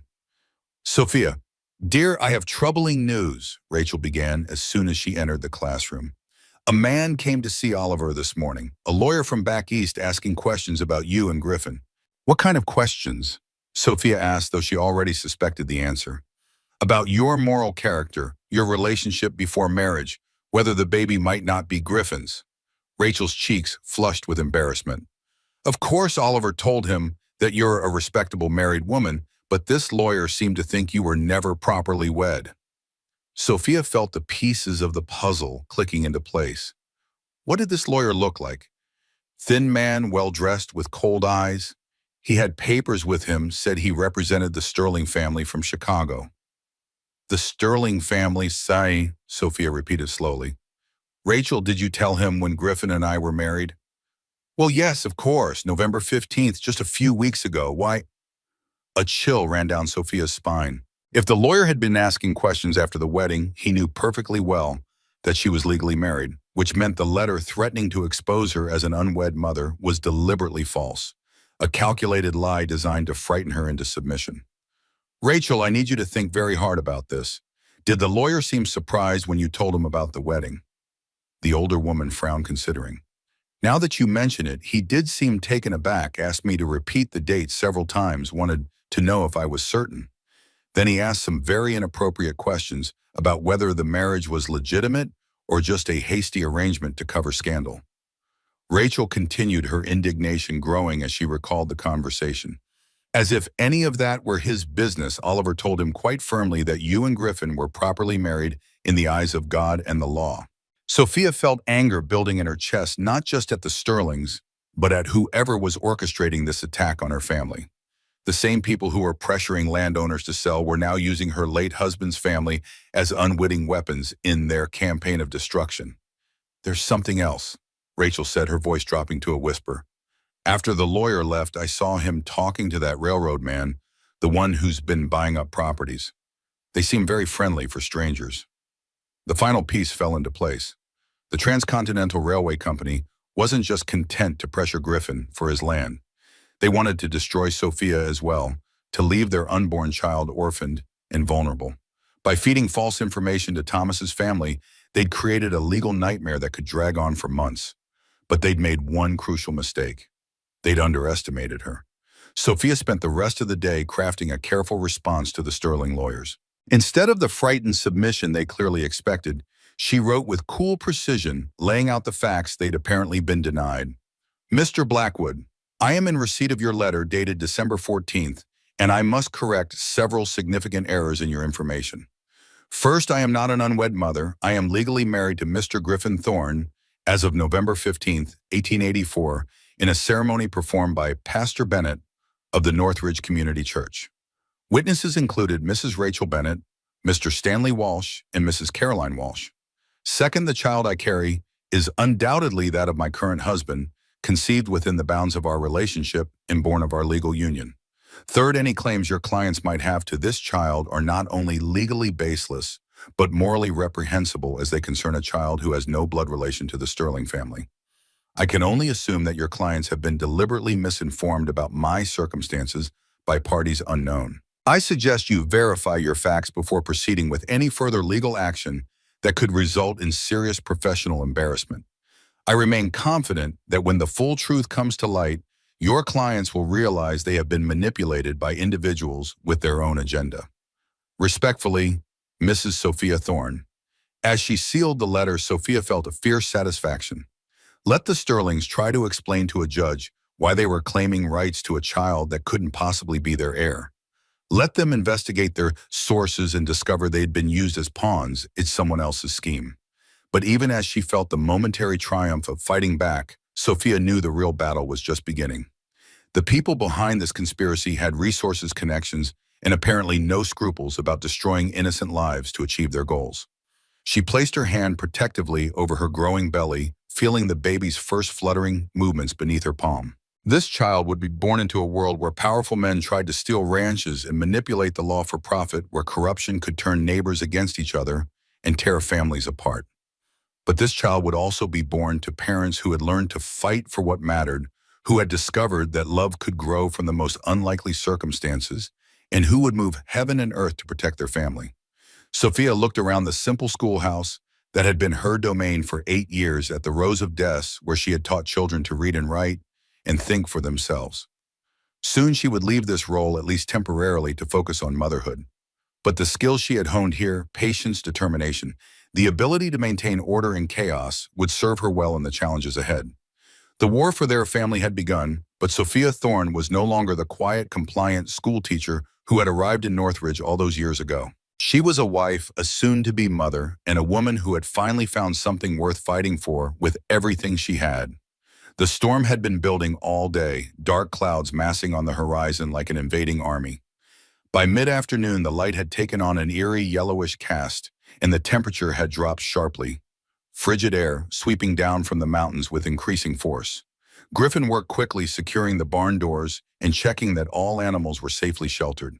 His experienced eye read the weather signs with growing concern. This would be no ordinary winter storm, but a full blizzard potentially as severe as the one that had claimed Dr. Harrison's life a month earlier. He had just finished reinforcing the chicken coop when he heard the sound of approaching hoofbeats. Turning, he saw Sheriff Montgomery riding hard toward the ranch, his horse lathered despite the cold. "Thorne," the sheriff called, reining in his mount. "You need to come to town immediately. There's trouble." Griffin's heart seized. "Sophia, is she—" "She's fine for now," Montgomery interrupted, "but there's a situation developing. The railroad men are making accusations. Deputy Miller's talking about arresting you for cattle theft." "Cattle theft," Griffin repeated incredulously. "I haven't bought cattle from anyone in over a month." "Nevertheless, they claim to have found 3 head with the Walsh brand on your north pasture."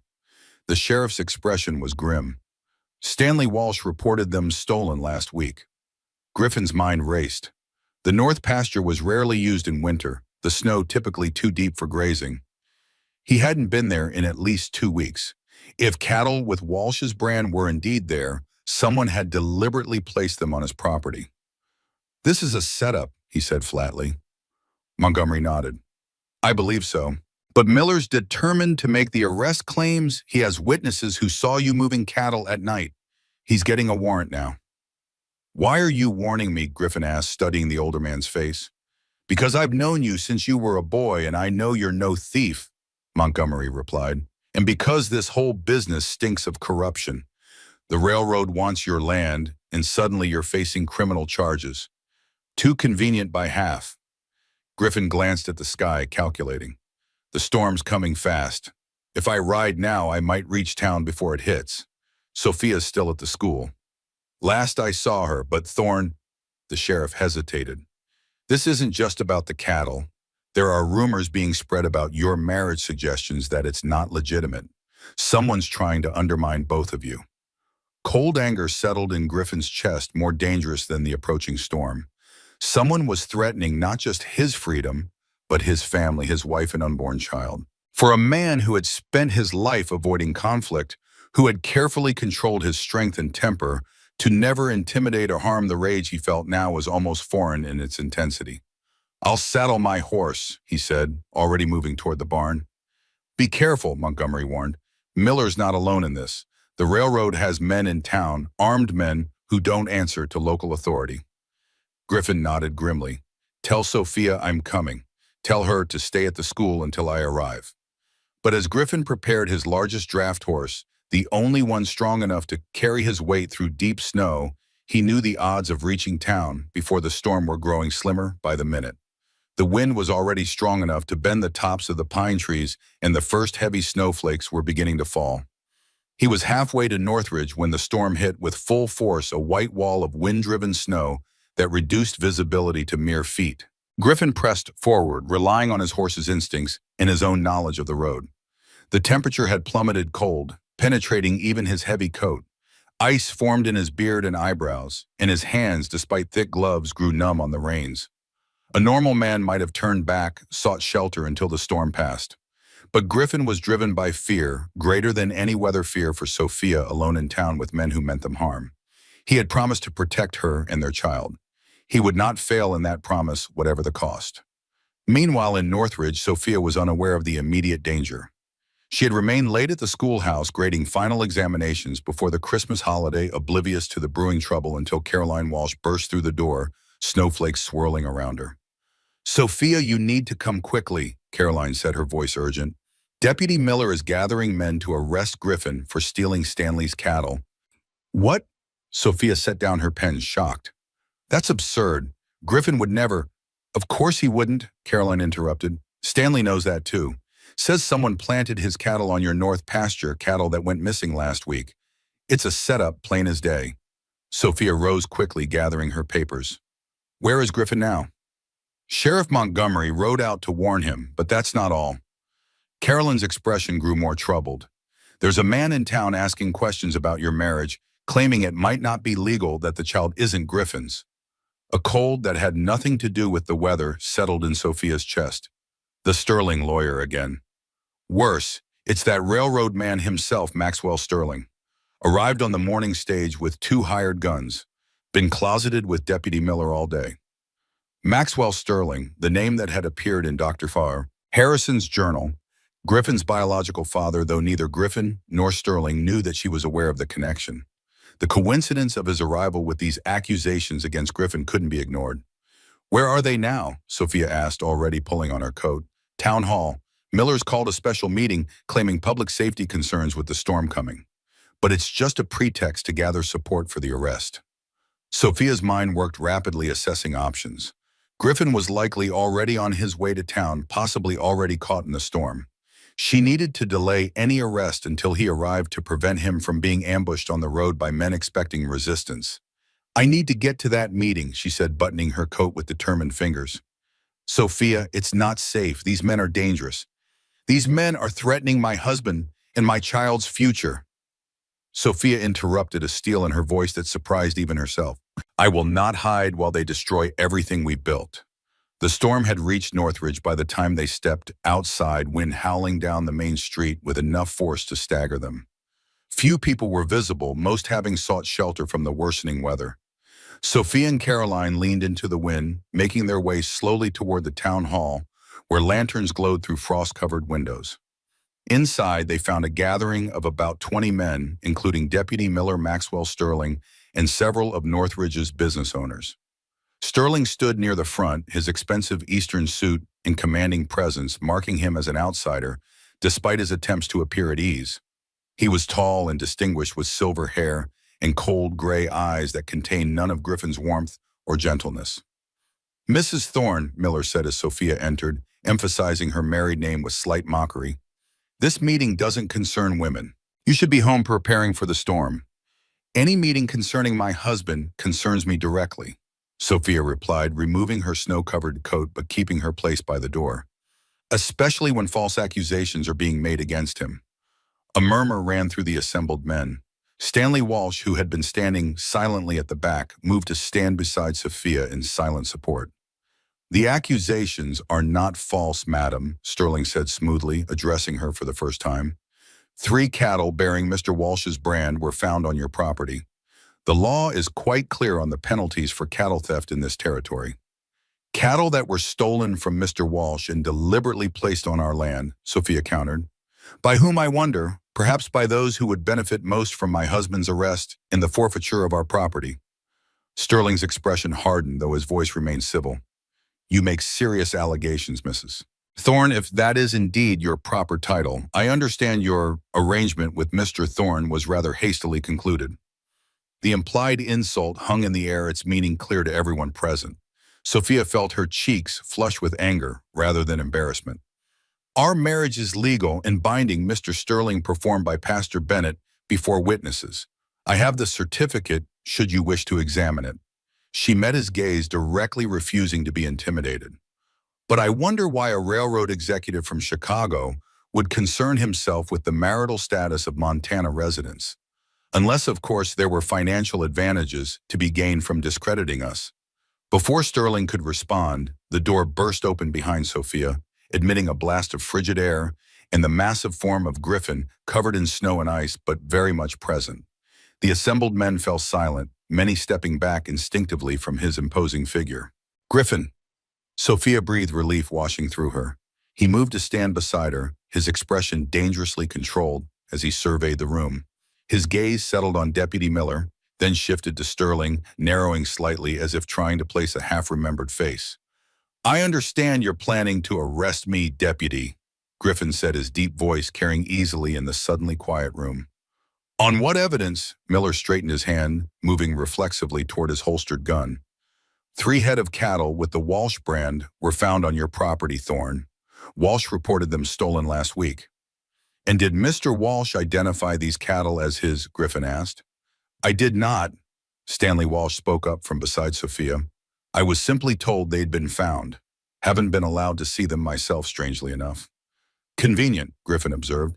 "Cattle appear on my isolated property during a period of heavy snow when I rarely check that pasture. No one but the accusers have actually verified the brands, and suddenly I'm to be arrested for theft." "The law must be upheld, Mr. Thorne," Sterling interjected smoothly. "Surely you understand the seriousness of cattle theft in ranching communities." Griffin turned his full attention to Sterling, for the first time studying the older man, with an intensity that seemed to discomfort the railroad executive. "And you are Maxwell Sterling, president of the Transcontinental Railway Company." The older man extended his hand, which Griffin deliberately ignored. "Interesting that a railroad president would involve himself in local law enforcement," Griffin observed. "Almost as interesting as the timing of these accusations coming just after my wife and I refused your company's offer to purchase our land." The standoff might have continued, but at that moment, Sheriff Montgomery entered, stamping snow from his boots. His expression was grim as he surveyed the gathering. "This meeting is adjourned," he announced. "The storm's worsening by the minute. Anyone not already in town should leave now if they hope to reach home safely." "Sheriff, I have a warrant for Thorne's arrest," Miller protested, producing a paper from his coat. Montgomery took the document, glanced at it briefly, then folded it and placed it in his own pocket. "Which we'll keep until after the storm. I'm not risking men's lives to transport a prisoner in a blizzard, especially for nonviolent charges." "This is obstruction," Miller began. "This is common sense." Montgomery cut him off. "Thorne, you and your wife should stay in town tonight. The boarding house has rooms available." Griffin nodded, placing a protective hand on Sophia's shoulder. "Thank you, Sheriff." As the meeting dispersed, men hurrying to secure their businesses and homes before the storm intensified further, Griffin and Sophia found themselves face to face with Maxwell Sterling near the door. "We're not finished, Thorne," Sterling said quietly, his cold eyes moving between them. "Your wife seems to think you're being targeted. I assure you this is merely the law taking its course." "My wife," Griffin replied with equal quietness, "is an intelligent woman who recognizes a conspiracy when she sees one. Whatever game you're playing, Mr. Sterling, understand this, I will protect my family by any means necessary." Something flickered in Sterling's expression. Surprise, perhaps, at being directly challenged, or an emotion deeper and more complex. For a brief moment, Sophia thought she saw a resemblance between the two men, something in the set of the jaw, the intensity of the gaze. Then Sterling's face resumed its mask of cold civility. "Good evening, Mr. Thorne, Mrs. Thorne," he said formally, and stepped out into the storm. In the relative privacy of the town hall entryway, Griffin turned to Sophia, his hands gently grasping her shoulders as his eyes searched her face. "Are you all right? Did they threaten you?" "I'm fine," she assured him, touched by his concern. "But Griffin, this is worse than we thought. They're not just after the land now. They're trying to destroy our marriage to claim our child." Griffin's expression darkened. "I won't let that happen, Sophia. I swear to you." As they prepared to brave the short walk to the boarding house, Sophia debated whether to share her discovery about Sterling's true identity. The timing seemed wrong, with Griffin already facing arrest and their future uncertain. Yet keeping such significant information from him felt increasingly dishonest. "Griffin," she began hesitantly, "there's something I need to tell you about Maxwell Sterling." But her words were interrupted by a sudden commotion outside, shouts and the sound of gunfire cutting through the howl of the storm. Griffin pushed Sophia behind him, instinctively moving to the door just as Sheriff Montgomery burst back in. "Trouble at the jail," Montgomery said tersely. "Someone's trying to break Miller out. I need men I can trust." Griffin turned to Sophia, conflict evident in his expression. "Go to the boarding house," he instructed. "Lock yourself in our room. I'll come as soon as this is resolved." "Be careful," she urged, standing on tiptoe to press a quick kiss to his cheek, the first spontaneous affection she had shown him since their wedding. As Griffin followed Montgomery into the storm, Sophia watched from the doorway, her hand pressed protectively against her stomach where their child grew. The confrontation with Sterling had been merely the opening move in what promised to be a dangerous game with stakes higher than either of them had imagined. The secret she had been about to share would have to wait. The blizzard raged for 3 days, holding Northridge in its icy grip.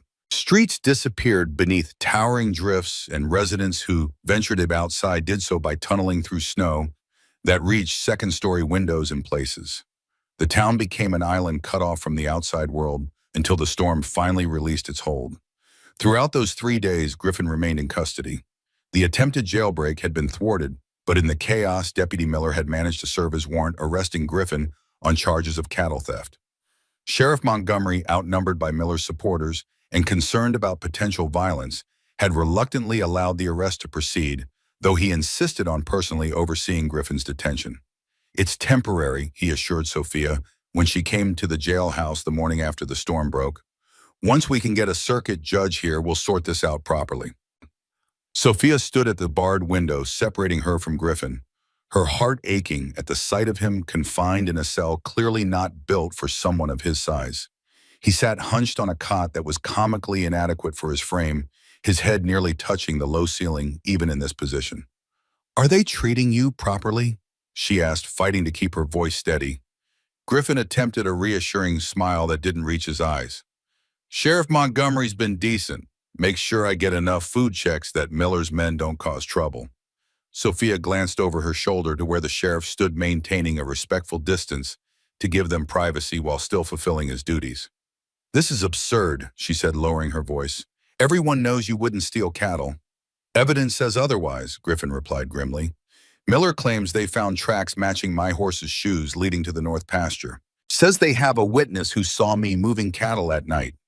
"Fabricated evidence," Sophia insisted. "Sterling is behind this. He wants our land for his railroad." Griffin's expression darkened at the mention of Sterling. "There's something familiar about him," he said slowly. "I can't place it, but when I saw him at the town hall, I felt like I should know him somehow." Sophia's heart skipped a beat. This was the opening she needed to share what she had discovered in Dr. Harrison's journal. But the barred window, the presence of the sheriff, the uncertainty of who might be listening, none of it was conducive to such a sensitive revelation. "When you're released, we'll talk about Sterling," she promised. "There are things I've learned, important things, but not here." Griffin studied her face clearly, sensing the weight behind her words. "Be careful, Sophia. These men are dangerous. If they go this far to frame me, there's no telling what else they might do." "I can take care of myself," she assured him, though her hand moved instinctively to her slightly rounded stomach, now beginning to show beneath her winter coat. Griffin noticed the gesture, his expression softening. How are you feeling, the baby? We're both well, Sophia said, managing a small smile. The morning sickness is finally easing. Mrs. Zhang's tea has been helpful. Mrs. Zhang, the Chinese herbalist in Cedar Falls. She's quite knowledgeable about pregnancy remedies.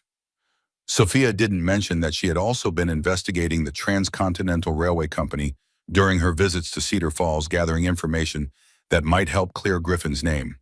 Their time was cut short by Deputy Miller's arrival, his boots loud on the wooden floor as he approached. "Visiting hours are over, Mrs. Thorne," he announced, taking obvious pleasure in his authority. "Your husband needs to prepare for his transfer." "Transfer," Sophia repeated sharply. "What transfer to Cedar Falls?" Miller explained with false solicitude. "Better facilities there, more appropriate for such a substantial prisoner. And closer to the circuit judge when he arrives next month." "Next month?" Sophia's voice rose in disbelief. "You can't keep him jailed for a month on unfabricated charges.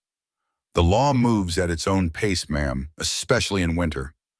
Miller's smug expression revealed how much he was enjoying the situation. "If you have concerns, take them up with Mr. Sterling. I believe he's still at the hotel." The deputy's deliberate mention of Sterling confirmed what Sophia already suspected: Miller was in the railroad company's pocket, following orders rather than upholding the law. The realization strengthened her resolve to fight back using whatever means necessary. "When is this transfer supposed to take place?" she demanded. "Tomorrow morning, weather permitting." Miller turned to Griffin. "I suggest you rest up, Thorne. It's a long, cold ride to Cedar Falls." After Miller departed, Sheriff Montgomery approached, his weathered face troubled. "I'm sorry, Sophia. The transfer order came from the Territorial Marshal's office. My hands are tied." "We both know who's behind this," Sophia said quietly. "Sterling wants Griffin out of the way while he pressures me to sell our land." Montgomery nodded grimly. "Likely so, but without proof of corruption, there's little I can do officially." "Then I'll find that proof," Sophia declared, "whatever it takes." The sheriff studied her with concern. "Be careful. Sterling's men are watching the town. And in your condition—" "My condition makes this more urgent, not less," she interrupted. "My child will not be born with its father in prison for a crime he didn't commit." Sophia left the jailhouse with determination burning in her chest. She had always been a practical woman, preferring reasoned approaches to emotional reactions. But the sight of Griffin confined like an animal, the casual cruelty of Miller's announcement, the smug certainty that they could separate her from her husband with impunity, all of it ignited a fierce protectiveness she had never experienced before. Her first stop was the Walsh's blacksmith shop, where she found Stanley working, despite the lingering cold, his forge providing welcome heat in the aftermath of the blizzard. Caroline was there as well, sorting newly arrived supplies that had been delayed by the storm. "They're transferring Griffin to Cedar Falls tomorrow," Sophia announced without preamble. "We need to act quickly." Stanley set down his hammer, wiping soot from his hands. "I've been thinking about those cattle," he said. "If they really are mine, they should have my spring branding, mark a notch in the left ear along with the brand. It's how I track which year they were born." "Have you been allowed to verify them?" Sophia asked, though she already knew the answer. The blacksmith shook his head. "Miller claims they've been moved to the impound corral at the edge of town, but whenever I go to check, there's some excuse why I can't see them. Because they either don't exist or were never yours to begin with," Caroline said firmly. "It's all fabrication." Sophia's mind worked rapidly, formulating the plan. "We need to document everything, every inconsistency, every refused request to examine evidence, every connection between Miller and the railroad company. If we can build a case showing corruption—" "It won't help Griffin tomorrow," Stanley pointed out. "The transfer will still happen." "Not if we can delay it," Sophia countered. "Sheriff Montgomery doesn't support this arrest. If we give him justification to postpone the transfer pending investigation—" The conversation continued, strategies proposed and refined. By the time Sophia left the blacksmith shop, the first pieces of a counter-offensive were in place. Stanley would demand to inspect the cattle, documenting any refusal. Caroline would speak with other ranchers who had experienced pressure from the railroad, establishing a pattern of intimidation. And Sophia Villiers would make a calculated visit to the hotel where Maxwell Sterling was staying. The Continental Hotel was Northridge's only accommodation for travelers, a two-story wooden structure with aspirations to grandeur it never quite achieved. Its lobby featured worn velvet furniture and a perpetually smoky fireplace, currently surrounded by several men in city clothes, who fell silent as Sophia entered. The hotel owner, Mr. Jenkins, hurried forward, clearly uncomfortable with her presence. "Mrs. Thorne, this is unexpected. How may I assist you?" "I need to speak with Mr. Sterling," Sophia stated, clearly aware of the listening ears. "It concerns my husband's case." "I'm afraid Mr. Sterling is quite busy with company business," Jenkins replied nervously.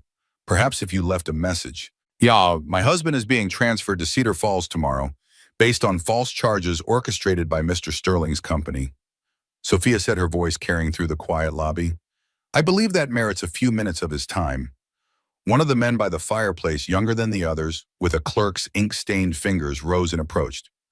"Mr. Sterling instructed that he not be disturbed, ma'am. Company policy." "And what is company policy regarding poisoning water sources to force landowners to sell?" Sophia asked, playing her first card. "Or fabricating criminal charges against those who refuse your offers?" The clerk's face paled visibly. "I don't know what you're talking about." "I think you do," Sophia pressed. "Just as I think you know about Dr. Harrison's investigation before his convenient death during the blizzard. The evidence he collected regarding arsenic in well water on properties the railroad wanted to acquire." The lobby had gone deathly quiet, every ear straining to catch the exchange. Sophia had no proof of her accusations, but the seed of suspicion had been planted, and judging by the nervous glances exchanged among Sterling's men, it had fallen on fertile ground. "Mr. Sterling will want to hear what I have to say," Sophia concluded. "Please inform him I'll wait." Her gambit worked. Within minutes, she was escorted to a private dining room at the rear of the hotel, where Maxwell Sterling sat alone at a large table, papers spread before him, and a glass of amber liquid at his elbow. "Mrs. Thorne," he greeted her, not rising as etiquette would normally demand, "you've made some rather inflammatory accusations to my staff. Not wise for a woman in your delicate condition." Sophia remained standing, refusing the chair he indicated. "My condition doesn't affect my determination to see justice done, Mr. Sterling, or my ability to recognize a conspiracy when I see one." Sterling studied her with cold gray eyes so unlike Griffin's warm brown ones. "Conspiracy is a serious allegation, one that requires proof which I doubt you possess." "Perhaps not yet," Sophia conceded, "but Dr. Harrison did. He was compiling evidence of water contamination on properties your company later acquired at reduced prices. Evidence that went missing after his death." Something flickered in Sterling's expression, surprised perhaps that she knew of Harrison's investigation. "The doctor died in a blizzard, Mrs. Thorne. A tragic accident, nothing more."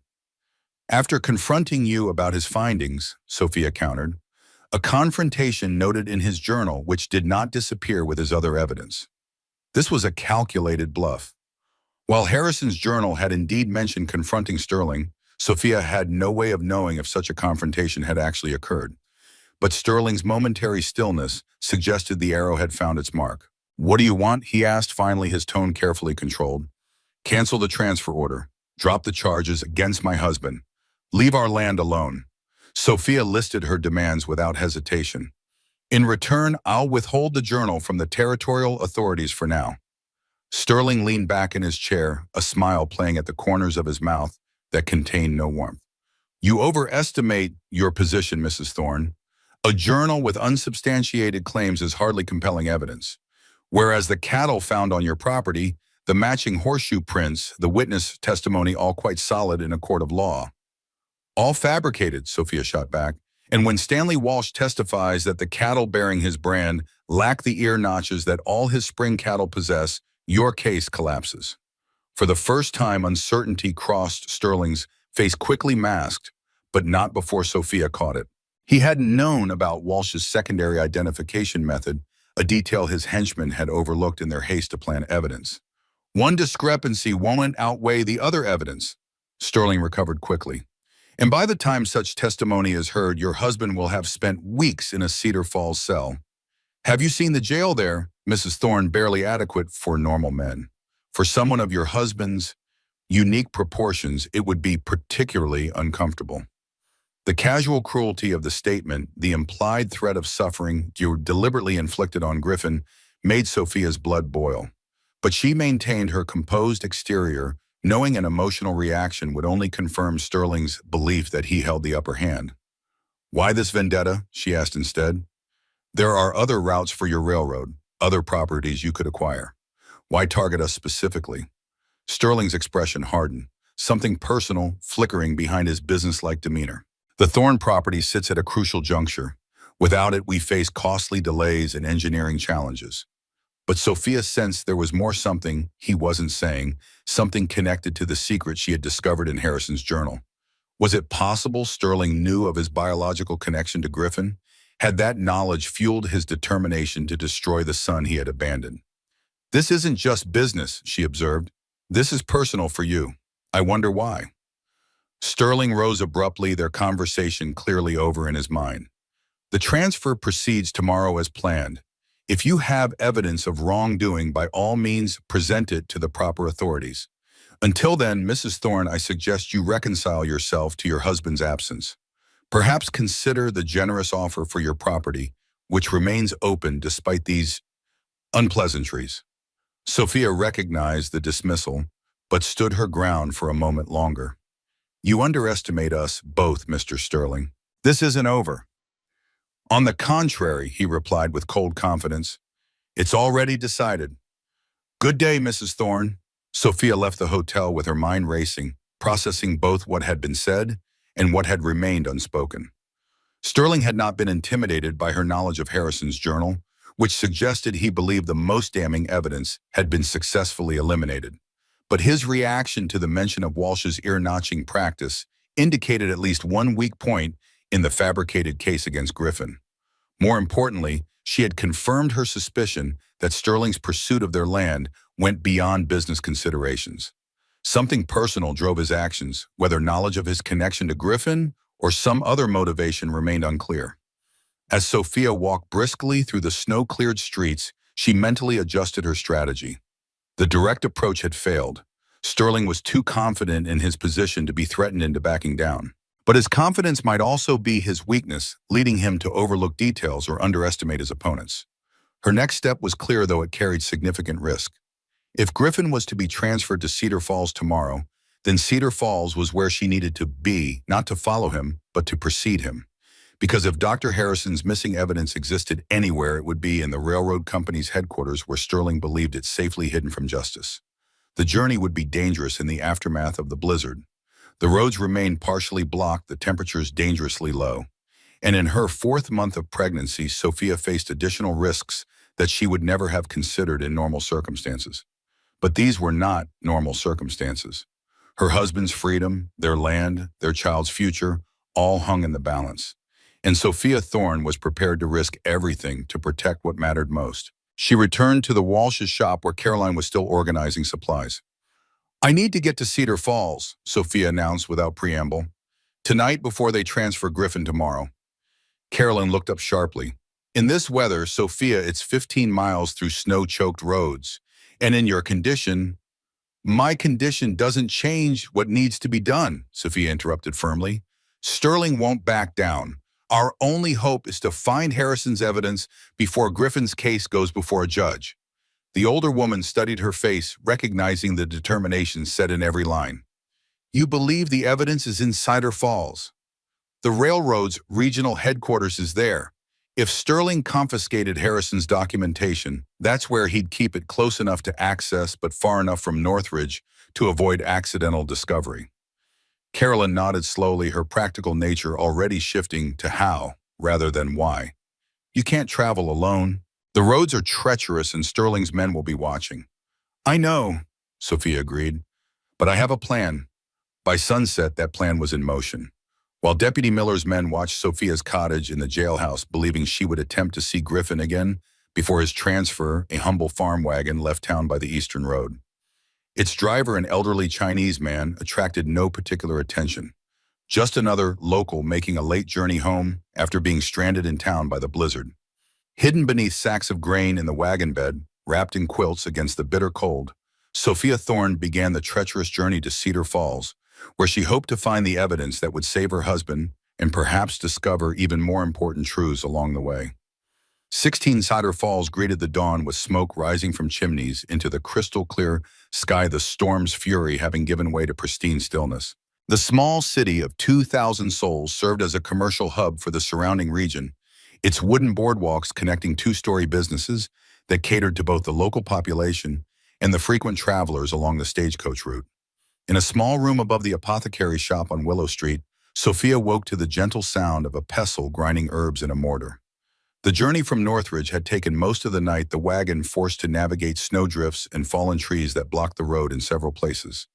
They had arrived well after midnight, muscles aching from cold and tension, to the welcoming embrace of Meizhang. The elderly Chinese woman had been expecting them, Carolyn Walsh having sent a telegram before the blizzard hit. Now she worked quietly at her table preparing medicines for her day's customers while allowing her exhausted guest a few precious hours of rest. "You awake," Mrs. Zhang observed without turning, her accented English soft but clear. "Good. Tea almost ready. Help baby grow strong." Sophia sat up slowly, her body protesting after the difficult journey and uncomfortable sleeping arrangements. At 4 months pregnant, her midsection had begun to round noticeably, making certain positions increasingly uncomfortable. "What time is it?" she asked, pushing back the heavy quilt. "Just past 7. Mrs. Zhang replied, pouring steaming liquid from a small pot into a ceramic cup. "Men with guns arrive at jail 1 hour ago. Expect prisoner wagon from Northridge soon." Sophia accepted the cup, inhaling the fragrant steam. The tea was earthy and slightly bitter, but she had grown accustomed to its taste during her previous visits to Cedar Falls. Mrs. Zhang's herbal knowledge had proven invaluable for managing the discomforts of early pregnancy. "I need to act quickly then," she said after taking a careful sip, "before they bring Griffin to the jail." Mrs. Zhang nodded, her weathered face solemn. "Railroad office open at 8. Many people come and go. Good time to watch, not good time to enter." "I don't intend to enter through the front door," Sophia replied. The plan she had formulated during the long night journey was risky, but she believed executable with proper timing and a bit of luck. The elderly herbalist studied her with shrewd dark eyes that missed nothing. "Very dangerous what you do, for baby." "More dangerous to do nothing," Sophia countered. "If they convict Griffin of cattle theft, he could hang. I won't let my child grow up without a father." Mrs. Zhang sighed, turning back to her herbs. "Then we prepare. I make special tea, give strength, keep mind clear. You need both today." As she dressed in the simple clothing, Mrs. Zhang had provided garments that would attract less attention than her own more refined attire. Sophia mentally reviewed everything she knew about the Transcontinental Railway's Cedar Falls office. Located in a converted mercantile building on Main Street, it occupied 2 floors. The ground level housed public offices where landowners were received and negotiations conducted, while the upper floor contained private offices for executives and secure storage for company documents. According to Caroline's sources, Sterling maintained an office on that upper floor. When in Cedar Falls, though, he spent most of his time traveling between regional headquarters. If Harrison's evidence existed anywhere in Cedar Falls, it would be in that upper level, likely in Sterling's private office, where he could control access and ensure security. The challenge would be reaching it undetected and searching it thoroughly enough to find documentation that might be deliberately hidden. "You have planned for entering?" Mrs. Zhang asked as she helped Sophia pin her hair into a simpler style than her usual neat arrangement. "The delivery entrance," Sophia explained. "Caroline's cousin works for the laundry service that handles linens for the railroad offices. He's arranged for me to accompany him on today's delivery. The service has access to both floors." Mrs. Zhang nodded approvingly. "Good thinking, but guards watch for unusual people." "I'll be a laundress with a cough," Sophia said, demonstrating a convincing hacking sound. "No one looks closely at servants, especially sick ones they fear might be contagious." The disguise was simple but effective. A plain dress of faded blue cotton, a woolen shawl wrapped around her shoulders, and a large laundry basket that would both conceal her slightly rounded stomach and provide an excuse for her presence. Her hair, normally worn in a neat bun, appropriate for a schoolteacher, was partially covered by a kerchief with stray strands left deliberately untidy. By 8:15, Sophia was walking toward the back entrance of the railroad office, accompanying a young man pushing a cart laden with fresh linens. Jim Walsh, Carolyn's second cousin, had agreed to help with minimal explanation. Needed the Walsh family's distrust of the railroad company ran deep, fueled by multiple attempts to pressure them into selling their strategically located blacksmith shop. "Remember, you've got 15 minutes at most," Jim murmured as they approached the delivery door. "I'll create a distraction in the main office when it's time to leave. Meet me at the back door no later than 8:45. Sophia nodded, pulling the shawl closer around her shoulders and adopting the slightly hunched posture of someone trying not to draw attention. As they reached the door, Jim knocked firmly, the sound echoing in the narrow alley behind the building. A bored-looking clerk opened it, clipboard in hand. "Laundry's early today." "Storm backed everything up," Jim explained with practiced ease. "Trying to catch up on deliveries. This here's my cousin Mary helping out while my usual assistant's down with fever." The clerk barely glanced at Sophia, who kept her face partially averted and gave a convincing cough into her shawl. "Fine, fine, home. Upper floor linens go to the storage closet by the conference room. Don't disturb the meeting in progress." Meeting, Sophia's pulse quickened. If Sterling was in a meeting, his office might be empty, the perfect opportunity to search it unobserved. She followed Jim through the back corridors, helping unload clean towels and tablecloths for the ground floor facilities before accompanying him up the narrow service stairs to the upper level. "Sterling's office is at the end of the hall," Jim whispered as they reached the top. "Green door with his name on it. I'll keep watch from the linen closet. One whistle means hide, two means run." Sophia squeezed his arm in silent thanks, then took a deep breath and stepped into the corridor. The upper floor was quieter than the bustling ground levels, with plush carpeting that muffled footsteps in oak-paneled walls adorned with maps of the region marked with existing and planned railroad routes. Moving with purposeful efficiency that suggested she belonged there, Sophia walked toward the green door at the corridor's end, laundry basket balanced on her hip. She passed several closed doors, from behind one of which came the murmur of multiple male voices the meeting the clerk had mentioned. Sterling's office door was unlocked, a stroke of luck she hadn't dared hope for. Sophia slipped inside, closing it quietly behind her, and took a moment to survey the space before beginning her search. The room was opulently furnished by frontier standards, with a massive oak desk, leather chairs, and a liquor cabinet containing crystal decanters. Maps covered one wall, many marked with notes and calculations. Filing cabinets stood against another wall, their brass handles gleaming in the morning light, streaming through large windows that overlooked Main Street. Sophia set down her basket and moved to the desk first, quickly scanning the papers spread across its surface.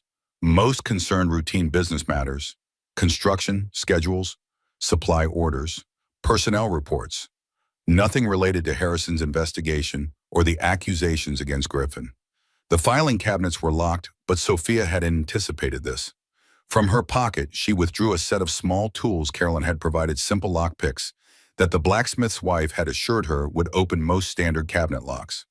It took several tense minutes of careful manipulation before the first drawer clicked open, revealing neatly labeled folders organized alphabetically. Working methodically despite her racing heart, Sophia examined folder headings, looking for anything related to Northridge water testing or land acquisitions.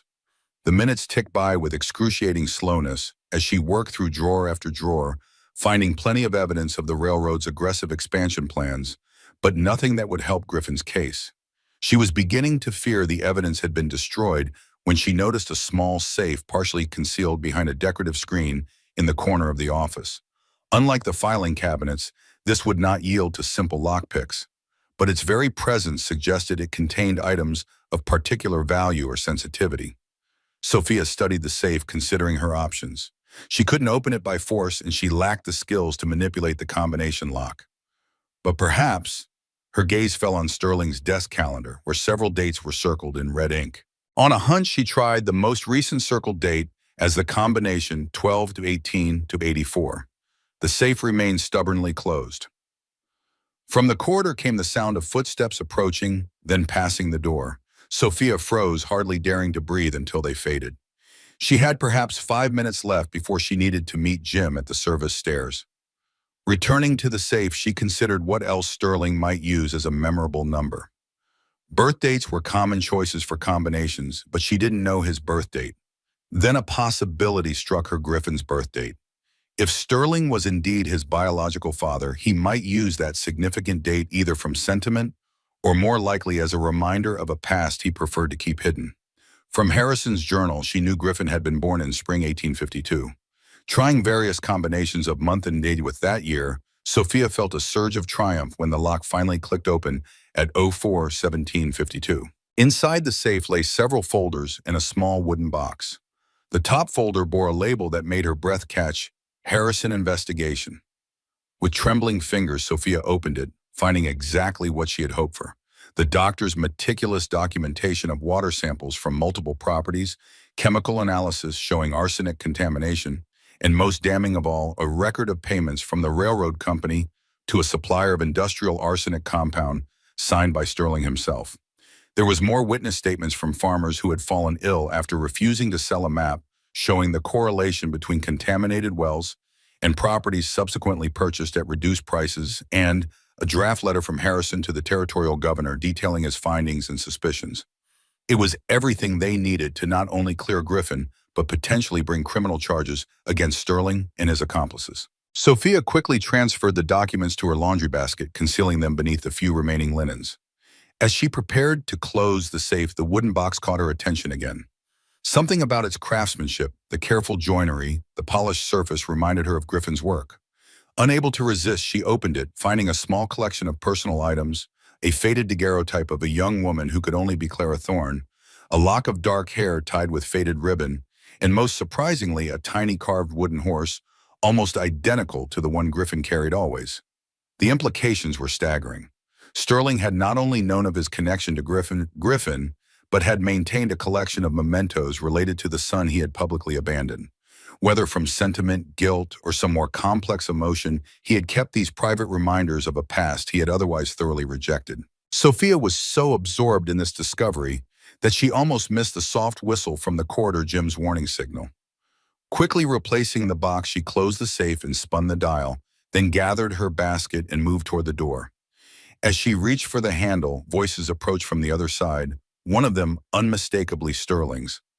"The transfer should be complete by now," he was saying. "Once Thorne is secured in our jail, we can proceed with the next phase." Trapped, Sophia looked frantically around the office. The windows were too conspicuous an escape route, and the space beneath the desk too obvious a hiding place. The decorative screen that partially concealed the safe offered her only hope. She slipped behind it just as the door opened, pulling her basket after her and pressing herself against the wall. Sterling entered with two other men continuing their conversation without pause. "The wife will be more amenable to selling once she realizes her husband's situation is unlikely to improve. I've arranged for his conditions to be particularly, uncomfortable. And if she still refuses," asked one of his companions, "then we proceed with the alternative strategy. The Sterling family lawyers are already preparing their claim on the child. Once that's in motion, she'll have no choice but to cooperate if she wants to maintain custody." Cold fury rose in Sophia's chest at Sterling's casual discussion of using her unborn child as leverage. The man's cruelty seemed to know no bounds, abandoning his own son, then threatening his grandchild decades later, all in pursuit of profit and power. "What about Harrison's evidence?" the second man asked. "If it surfaces—" "It won't," Sterling replied confidently. "I have the only copies secure in my safe. Without documentation, his accusations are merely the ramblings of an old man who died stupidly in a blizzard." The conversation continued, the men discussing logistics of land acquisition and construction schedules. Sophia remained motionless behind the screen, scarcely daring to breathe, her arms aching from holding the basket still. After what seemed an eternity, but was likely only minutes, a knock at the door interrupted them. "Mr. Sterling," called a clerk's voice. "The prisoner wagon from Northridge has arrived. Deputy Miller requests your presence at the jail." "Excellent," Sterling replied. "Gentlemen, shall we witness the arrival of our troublesome giant? I'm particularly interested to see how he adapts to accommodations not designed for his unique proportions." The men departed, leaving Sophia alone once more, shaking with both fear and rage. She waited a full minute to ensure they were truly gone, then emerged from her hiding place. Jim would be waiting anxiously by now, their window for escape narrowing with each passing moment. Moving as quickly as stealth allowed, Sophia made her way back to the service stairs where she found Jim keeping nervous watch. "I was about to come looking for you," he whispered urgently. "Did you find what you needed?" Sophia patted her basket. "Everything and more. But we need to hurry, they've just brought Griffin to the jail." They descended the stairs and exited through the delivery entrance. Without incident, the clerk who had admitted them now occupied elsewhere. On the street, they separated as planned, Jim returning to the laundry with his cart, while Sophia made her way back to Mrs. Zhang's by a circuitous route designed to shake any potential followers. The herbalist was waiting anxiously, relief washing over her face as Sophia entered the small room above the apothecary. "Found what you seek?" she asked immediately. "Yes," Sophia confirmed, carefully removing the documents from her basket. "Proof of everything: the water contamination, the false accusations, Sterling's direct involvement. Enough to free Griffin and potentially bring criminal charges." Mrs. Zhang nodded approvingly, but her expression remained serious. "Good, but dangerous still. These men not surrender easily to justice." "I know," Sophia agreed, sinking into a chair as the tension of the morning caught up with her. "I need to get these documents to Sheriff Montgomery in Northridge. He'll know how to proceed legally." "Not safe for you to travel now," the older woman cautioned. "Sterling's men watch roads. And you," she gestured to Sophia's midsection, "baby needs rest after such excitement." As if in agreement, Sophia felt a flutter of movement within her, stronger than before, a definite presence making itself known. The sensation brought tears to her eyes, at a reminder of all that was at stake. "I can't rest while Griffin is in jail," she said, blinking back the moisture. "If Sterling meant what I overheard, they intend to make his imprisonment as difficult as possible, and they're already preparing legal maneuvers against our child." Mrs. Zhang considered this, her ancient eyes narrowed in thought. "My grandson Lou ride fast horse. Take documents to Northridge tonight under cover of darkness. You stay here, regain strength. Then we make plan to help husband." The suggestion was sensible, but something in Sophia resisted the idea of sending the precious evidence out away with another, even someone trustworthy. "If anything happened to these documents, make copies," Mrs. Zhang suggested practically. "You write clear hand, copy most important papers. Liu take originals, you keep copies safe. 2 chances better than 1. It was a sound strategy. Sophia spent the next hour carefully transcribing the key documents, her teacher's penmanship serving her well, as she created duplicate records of Harrison's findings in Sterling's incriminating orders. By midday, the copies were complete and the originals securely packaged for Liu's journey. Only then did Sophia allow herself to consider her next challenge, seeing Griffin. He was now imprisoned in the Cedar Falls jail under the watchful eyes of men loyal to Sterling. Any obvious attempt to visit him would likely be denied and would certainly alert Sterling to her presence in town. Yet she had to try, not only to assure Griffin that progress was being made toward his release, but also to finally share the truth she had discovered about his parentage. With Sterling actively working against them both, Griffin deserved to know exactly who his enemy was, and why the railroad president's vendetta went beyond business interests to something deeply personal. The risk was substantial. If caught, she might find herself detained as well. The evidence confiscated, their child's future even more imperiled. But the alternative, leaving Griffin to suffer alone, unaware of crucial information that might help him understand his situation, was unacceptable. "I need to see my husband," Sophia said finally, "even if only briefly. He needs to know what we've discovered and what's being done to secure his release." Mrs. Zhang didn't argue, seeming to recognize the determination in Sophia's voice. Instead, she rose and moved to a large trunk in the corner of the room, from which she extracted a bundle of black fabric. "My daughter's clothes," she explained. "She worked as cleaner at jail many years ago before moving to San Francisco. Guards know Zhang family bring food to prisoners every evening. Tonight you go in my place." The elderly woman's resourcefulness continually impressed Sophia. "Won't they notice the difference?"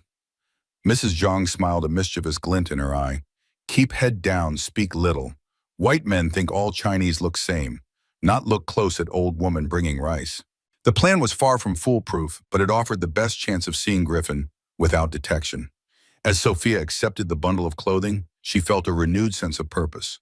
The morning's discoveries had provided the evidence they needed for legal proceedings, but the coming evening's visit would address an equally important need: maintaining the human connection that sustained them both through this ordeal.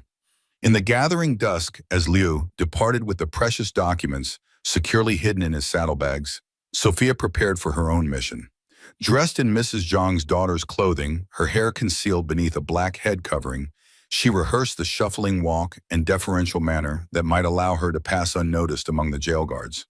The greatest risk lay in Griffin's potential reaction to seeing her unexpectedly. If he spoke her name or showed obvious recognition, the disguise would be worthless. But it was a risk she had to take. Because beyond the legal evidence, beyond the practical steps toward justice, lay a truth that could not be conveyed by messenger or letter, a truth about family identity and the man who had abandoned a son only to threaten him again decades later. As night fell over Cedar Falls, Sophia followed Mrs. Zhang through back alleys toward the jail, carrying a covered basket containing food for the prisoners. Her heart pounded beneath the unfamiliar clothing, her mind focused on what lay ahead, a brief reunion with her husband, and the revelation that would forever change his understanding of his own past. 17. The Cedar Falls jail stood at the edge of town, a squat stone building with barred windows and a reputation for harsh conditions.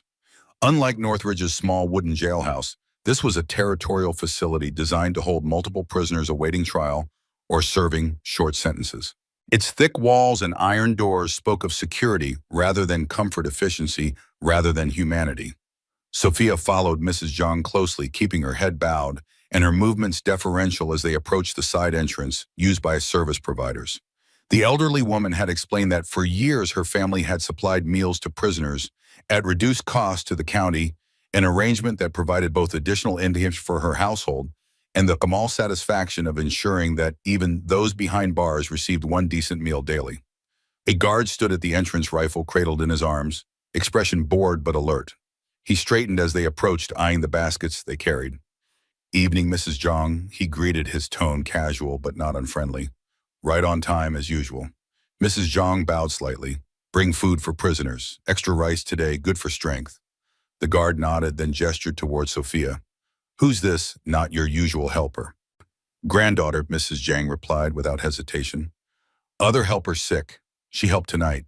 Sophia kept her eyes down, praying the guard wouldn't look too closely at her obviously non-Chinese features in the gathering darkness. To her relief, he merely grunted and stepped aside, allowing them to enter. "Usual rules," he reminded them. "No lingering, no passing messages or contraband. I'll be checking those baskets when you leave." Inside, the jail was dimly lit by oil lamps that cast long shadows across stone floors, worn smooth by years of pacing feet. The main corridor stretched before them, lined with barred cells on either side.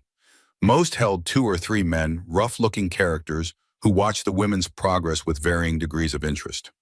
Mrs. Zhang moved with practiced efficiency, distributing bowls of rice and vegetables to each cell, exchanging few words beyond basic instructions. Sophia mimicked her actions, keeping her face averted from both prisoners and the occasional guard who passed by.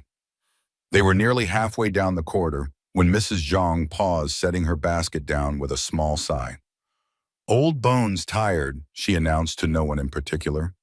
"Granddaughter, continue while I rest." It was the signal they had arranged. Somewhere ahead lay Griffin's cell, and Mrs. Zhang was creating the opportunity for Sophia to approach it alone without the older woman's presence drawing additional attention to their interaction. Sophia continued forward, her heart racing beneath her calm exterior.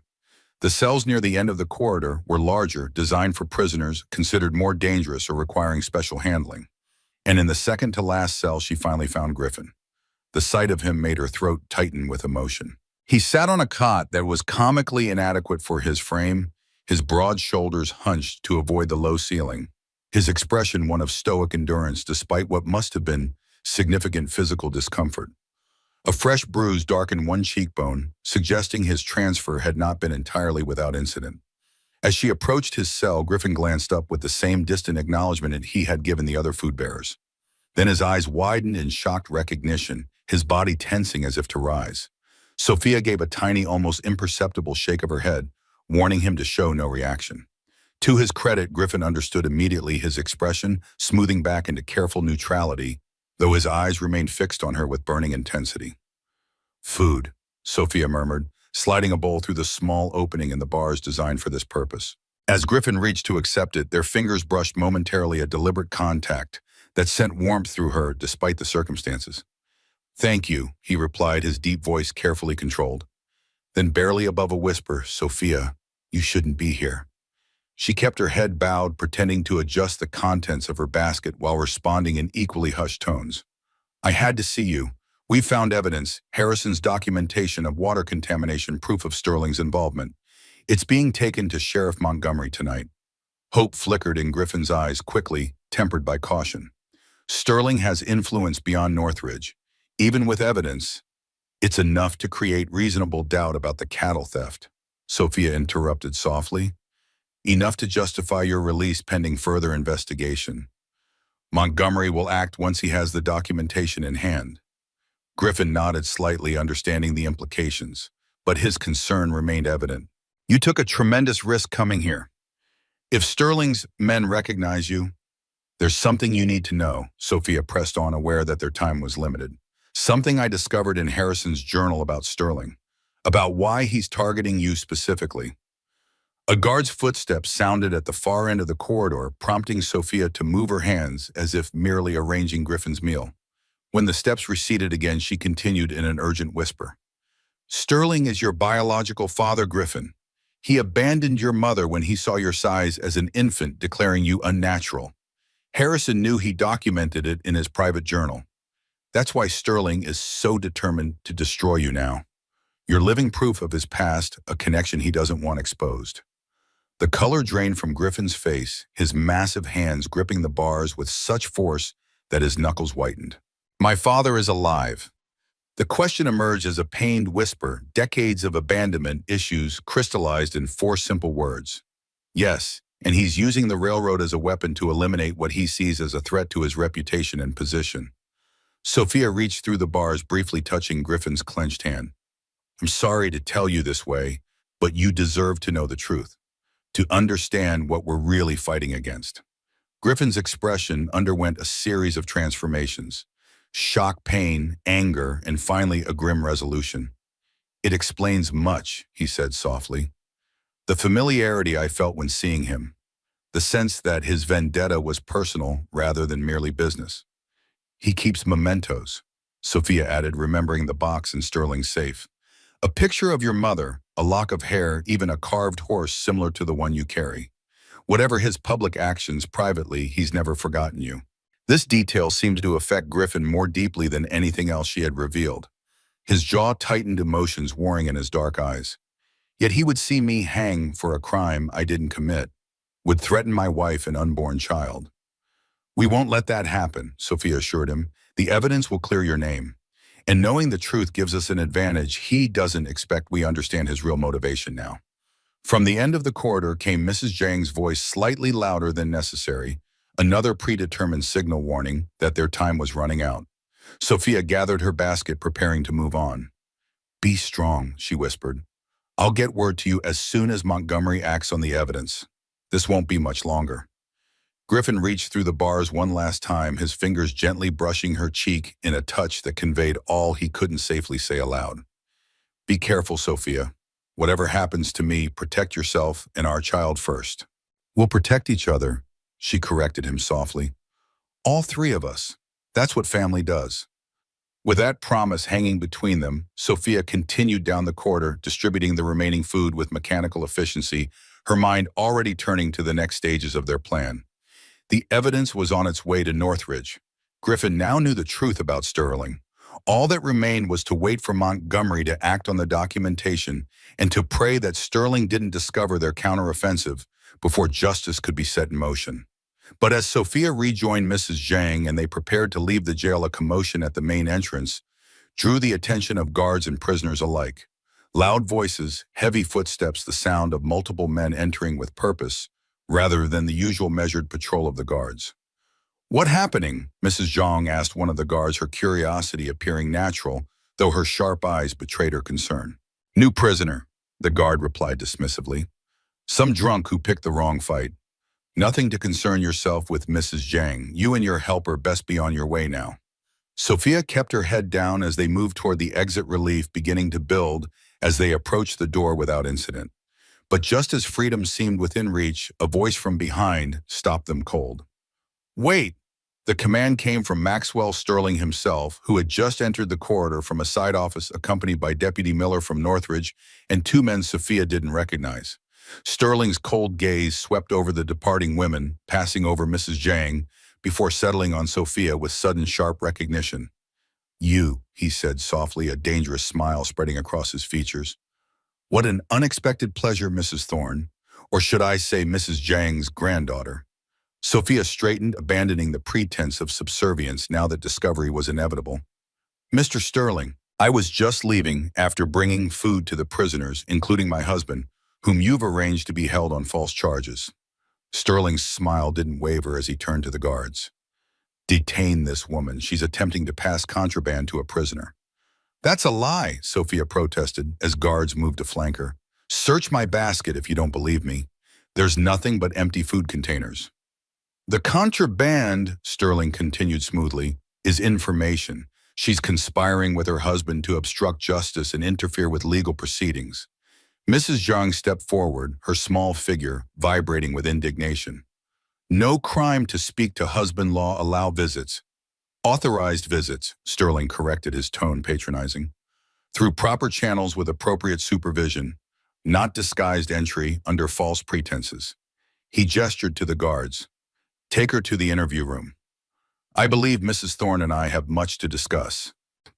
As the guards moved to grasp her arms, Sophia felt a sudden sharp pain low in her abdomen, a cramping sensation that made her gasp and double over. Fear shot through her, not for herself, but for the child within. The stress, the physical exertion of the journey from Northridge, the tension of the clandestine visit, all of it had perhaps been too much for her own pregnant body to endure. She with child, Mrs. Zhang exclaimed, pushing past the guards to support Sophia. Need doctor, not jail. Sterling hesitated, clearly caught between his desire to interrogate Sophia and the potential complications of having a pregnant woman collapse while in his custody. The momentary uncertainty was all Mrs. Zhang needed to press her advantage. You want child die, she demanded fiercely. Blood on your hands. Newspaper write about railroad man, kill unborn baby. The reference to public opinion struck home as the elderly woman had clearly intended. Sterling's expression darkened, but he signaled the guards to step back. Take her to a doctor then, he ordered curtly. But post a guard. She doesn't leave Cedar Falls without my knowledge. Mrs. Zhang supported Sophia toward the exit, murmuring reassurances in a mixture of English and Chinese. Behind them, Sterling's voice carried one final warning. This changes nothing, Mrs. Thorne. Your husband remains in custody, and the evidence against him is substantial. Whatever you hope to accomplish with this visit, I assure you it will not alter the outcome. Outside in the cold night air, Sophia breathed deeply, the cramping pain already beginning to subside as the immediate stress eased. Mrs. Zhang guided her skillfully through back streets, avoiding the guard who had been assigned to follow them by ducking through a series of connected shops owned by members of Cedar Falls' small Chinese community. Pain still? The elderly woman asked as they finally reached the safety of her rooms above the apothecary.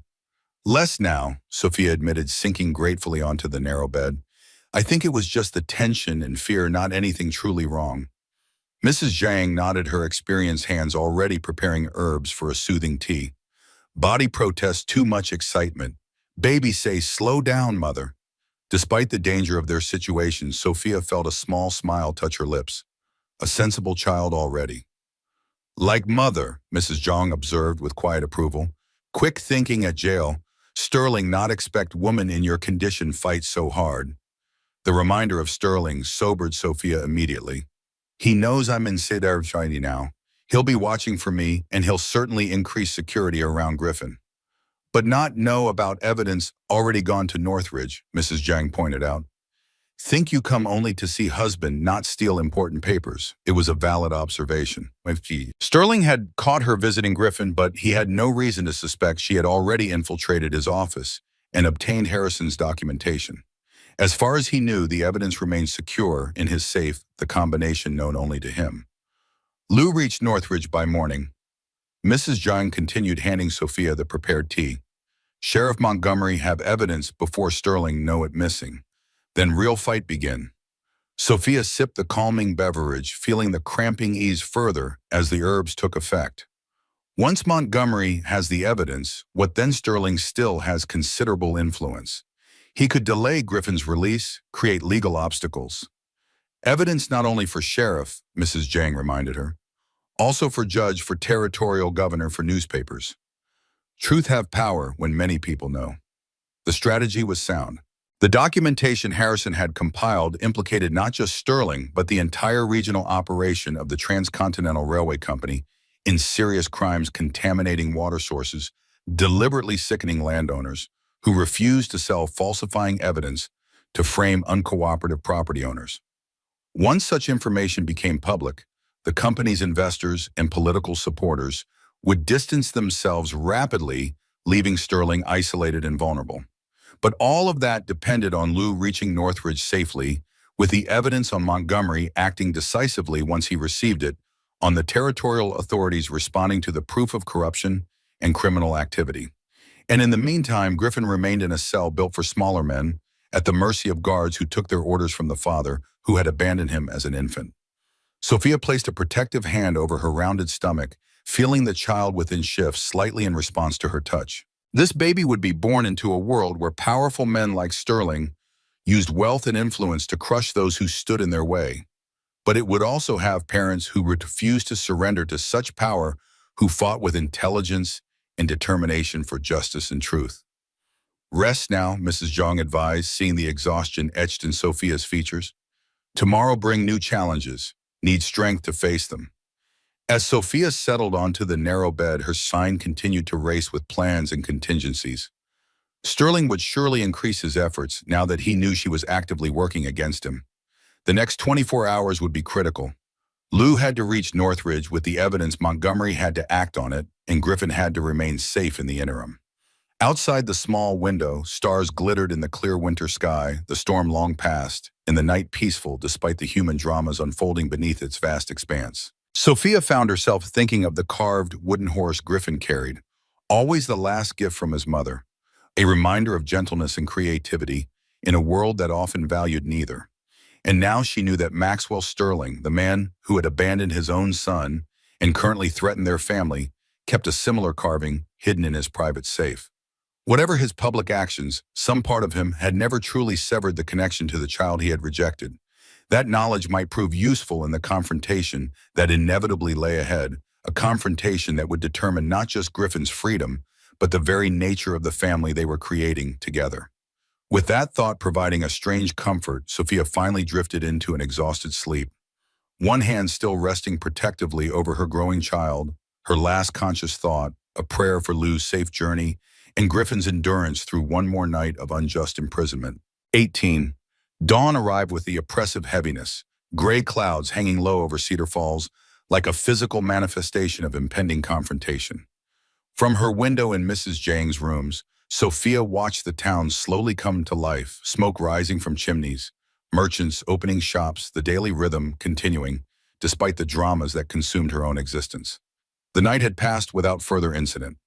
No guards had appeared at Mrs. Zhang's door, suggesting that either Sterling had lost track of her after her escape from the jail, or more likely he was content to let her remain in Cedar Falls, where he could monitor her movements. Either way, the temporary reprieve had allowed her to rest the cramping pains, subsiding completely as her body recovered from the previous day's stress. Tea ready, Mrs. Zhang announced, setting a steaming cup beside Sophia. Good for baby, strengthened mother. Sophia accepted the beverage gratefully, its earthy aroma now familiar and comforting. Thank you for everything. The elderly woman acknowledged the gratitude with a slight nod, her manner practical as always. Lou reached Northridge by now. Sheriff Montgomery have evidence. Next move his. And Sterling's, Sophia added soberly. Once he discovers the documents are missing from his safe. She didn't need to complete the thought. Sterling's reaction to finding himself exposed would be swift and potentially violent. The only question was how quickly he would make the discovery and how he would respond when he did. Their unspoken concerns were interrupted by a sharp knock at the door, not the expected pattern of Mrs. Zhang's grandson returning, but a more authoritative sound that sent a chill through Sophia's chest. Mrs. Zhang moved to answer it, gesturing for Sophia to remain out of sight. The voice that greeted the herbalist was female-cultured and unfamiliar. Mrs. Zhang, I'm Julia Blackwood. I believe you're harboring a friend of mine, Sophia Thorne. Mrs. Zhang's response was cautious. No one here but family. Please, the woman continued, her tone softening. I'm not with Sterling or his men. I'm a lawyer from Helena representing the territorial governor's office. We've been investigating the Transcontinental Railway Company for months. I need to speak with Mrs. Thorne urgently. Sophia stepped into view, making the decision to reveal herself based on instinct rather than certainty. The woman at the door was perhaps 40, elegantly dressed, despite the early hour, with intelligent eyes and a determined set to her jaw that suggested both competence and resolve. "I'm Sophia Thorne," she confirmed. "How did you find me?" Julia Blackwood entered at Mrs. Zhang's grudging invitation, removing her gloves as she surveyed the small room. "Sheriff Montgomery telegraphed our office last night. A young Chinese man delivered some rather explosive evidence to him. Evidence that corroborates much of what we've already gathered about Sterling's operation." Hope surged through Sophia. "You made it through. Then you know about the water contamination, the false accusations against my husband."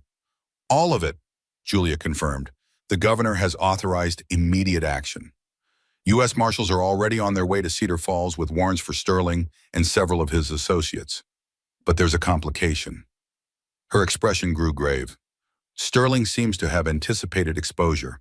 There was unusual activity at the railroad office before dawn, men loading documents into wagons, others departing on horseback. And there are rumors that prisoners are being transferred from the jail." The implication struck Sophia with physical force. "Griffin, they're moving him again to maintain leverage." Julia nodded grimly. "That's our assessment as well. If Sterling can keep your husband in custody, he retains a bargaining chip regardless of what evidence emerges against him." Sophia moved to the window, scanning the street below with new urgency. "We need to act immediately. If they're transferring prisoners, it will happen soon, likely under cover of normal morning activities before the marshals arrive." "My associates are watching the jail," Julia assured her, "but we're limited in what we can do without official authorization. The marshals won't reach Cedar Falls until midday at the earliest, by which time Griffin could be miles away, held in some remote location where Sterling's men control access." Sophia concluded, her mind racing. "We can't wait for official intervention." Mrs. Zhang, who had been listening silently, spoke up with unexpected authority. "Community help. Many people here not like railroad men, not like how they treat Chinese workers, threaten small businesses." Julia considered this, her professional caution warring with pragmatic recognition of their limited options. A public demonstration might delay any transfer long enough for the marshals to arrive, but it would require rapid organization, and it could turn violent if Sterling's men respond aggressively. "Not violence," Mrs. Zhang corrected. "Confusion, distraction. Many people in street block wagons ask questions, create delay." The strategy had merit. Cedar Falls, like many frontier towns, contained diverse elements, united primarily by their desire for peaceful commerce and mutual prosperity. The railroad company, with its aggressive tactics and disregard for local concerns, had made enemies across various communities. Enemies who might temporarily set aside their differences to oppose a common threat. "It could work," Sophia agreed, hope kindling, "but we'd need to act quickly to spread word without alerting Sterling's men to our intentions." "My Chinese cousins help," Mrs. Zhang stated confidently. "Laundry workers talk to hotel staff. Restaurant cooks talk to store owners. Everyone talk, no one see who start." Julia nodded, professional reservations giving way to practical necessity. "I'll speak with the Merchants Association. Many of them have complained about the railroad's tactics in private, though few have dared oppose Sterling publicly." As the women rapidly formulated plans, dividing responsibilities and identifying key community members to approach, Sophia felt a renewed sense of purpose, replacing the helplessness that had threatened to overwhelm her. This was no longer just about saving Griffin or protecting their land. It had become something larger, a community's stand against corruption and intimidation, a refusal to allow power and wealth to override justice and fair dealing.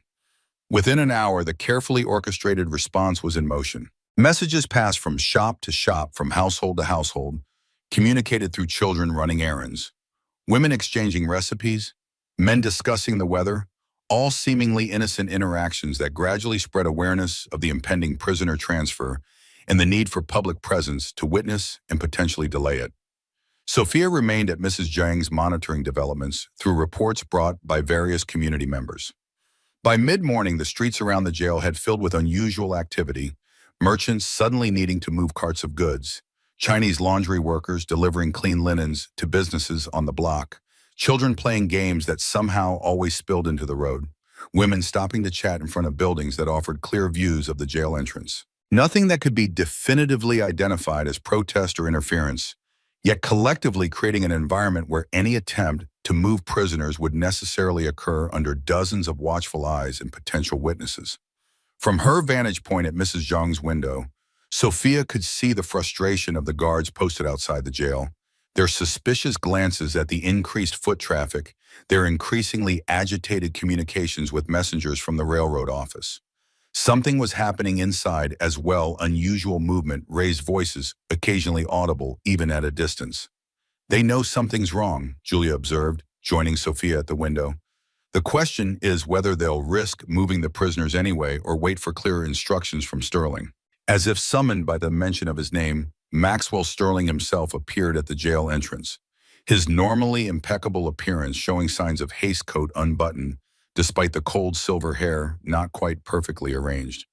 He surveyed the crowded street with obvious displeasure before gesturing sharply to a subordinate. "He's giving orders," Sophia noted, tension evident in her voice.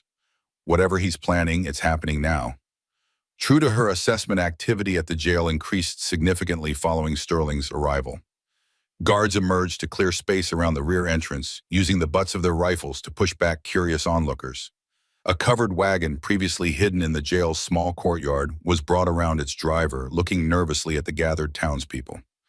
"They're still going to attempt the transfer," Julia said grimly, despite the witnesses. Sophia made a swift decision. "I need to be there.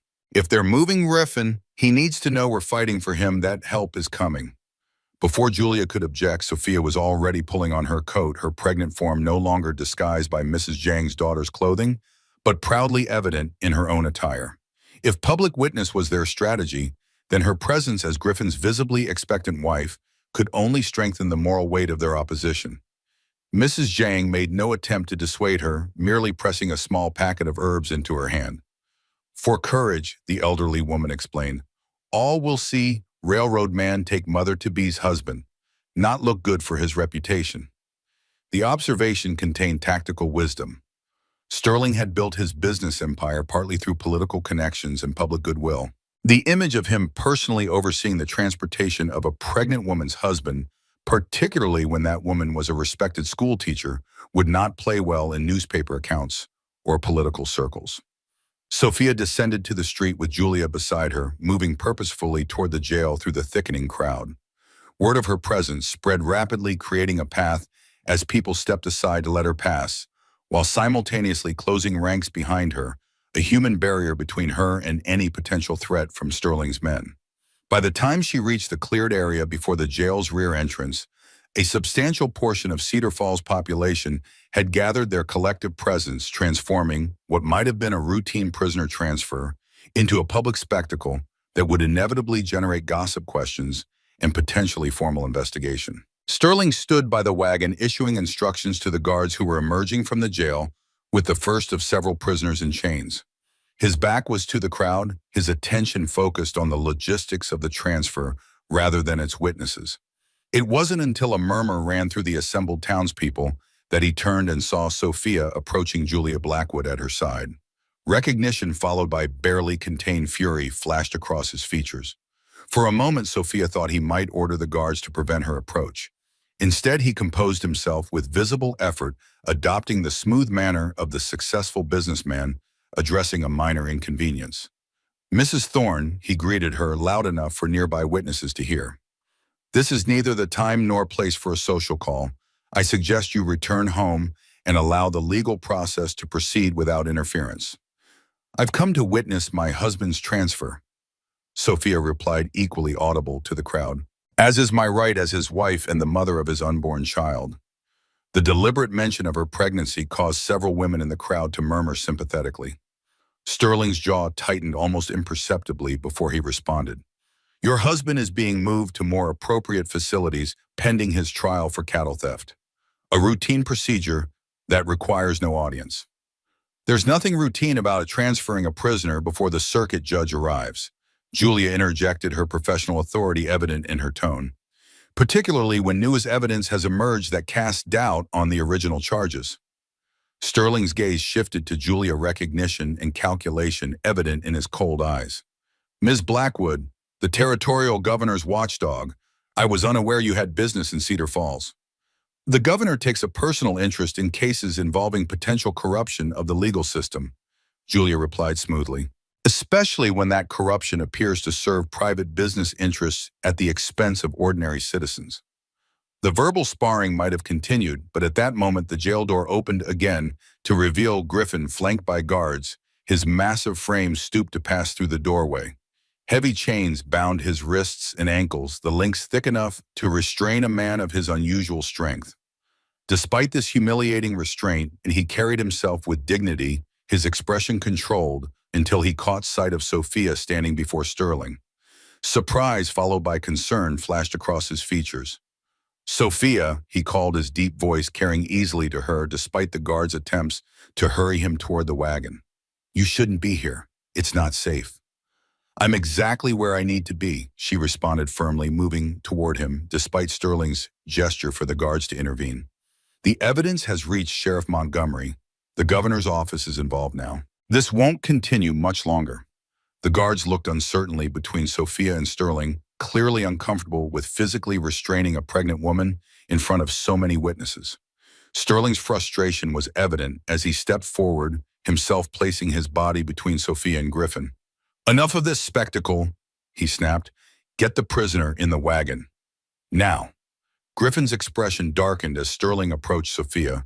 For the first time, father and son stood face to face with full awareness of their connection, Griffin having learned the truth from Sophia Sterling, unaware that his secret was known to the very man he sought to eliminate. Don't touch her. Griffin warned, his voice low, but carrying an unmistakable threat despite his chains. Whatever quarrel you have with me, she's not part of it.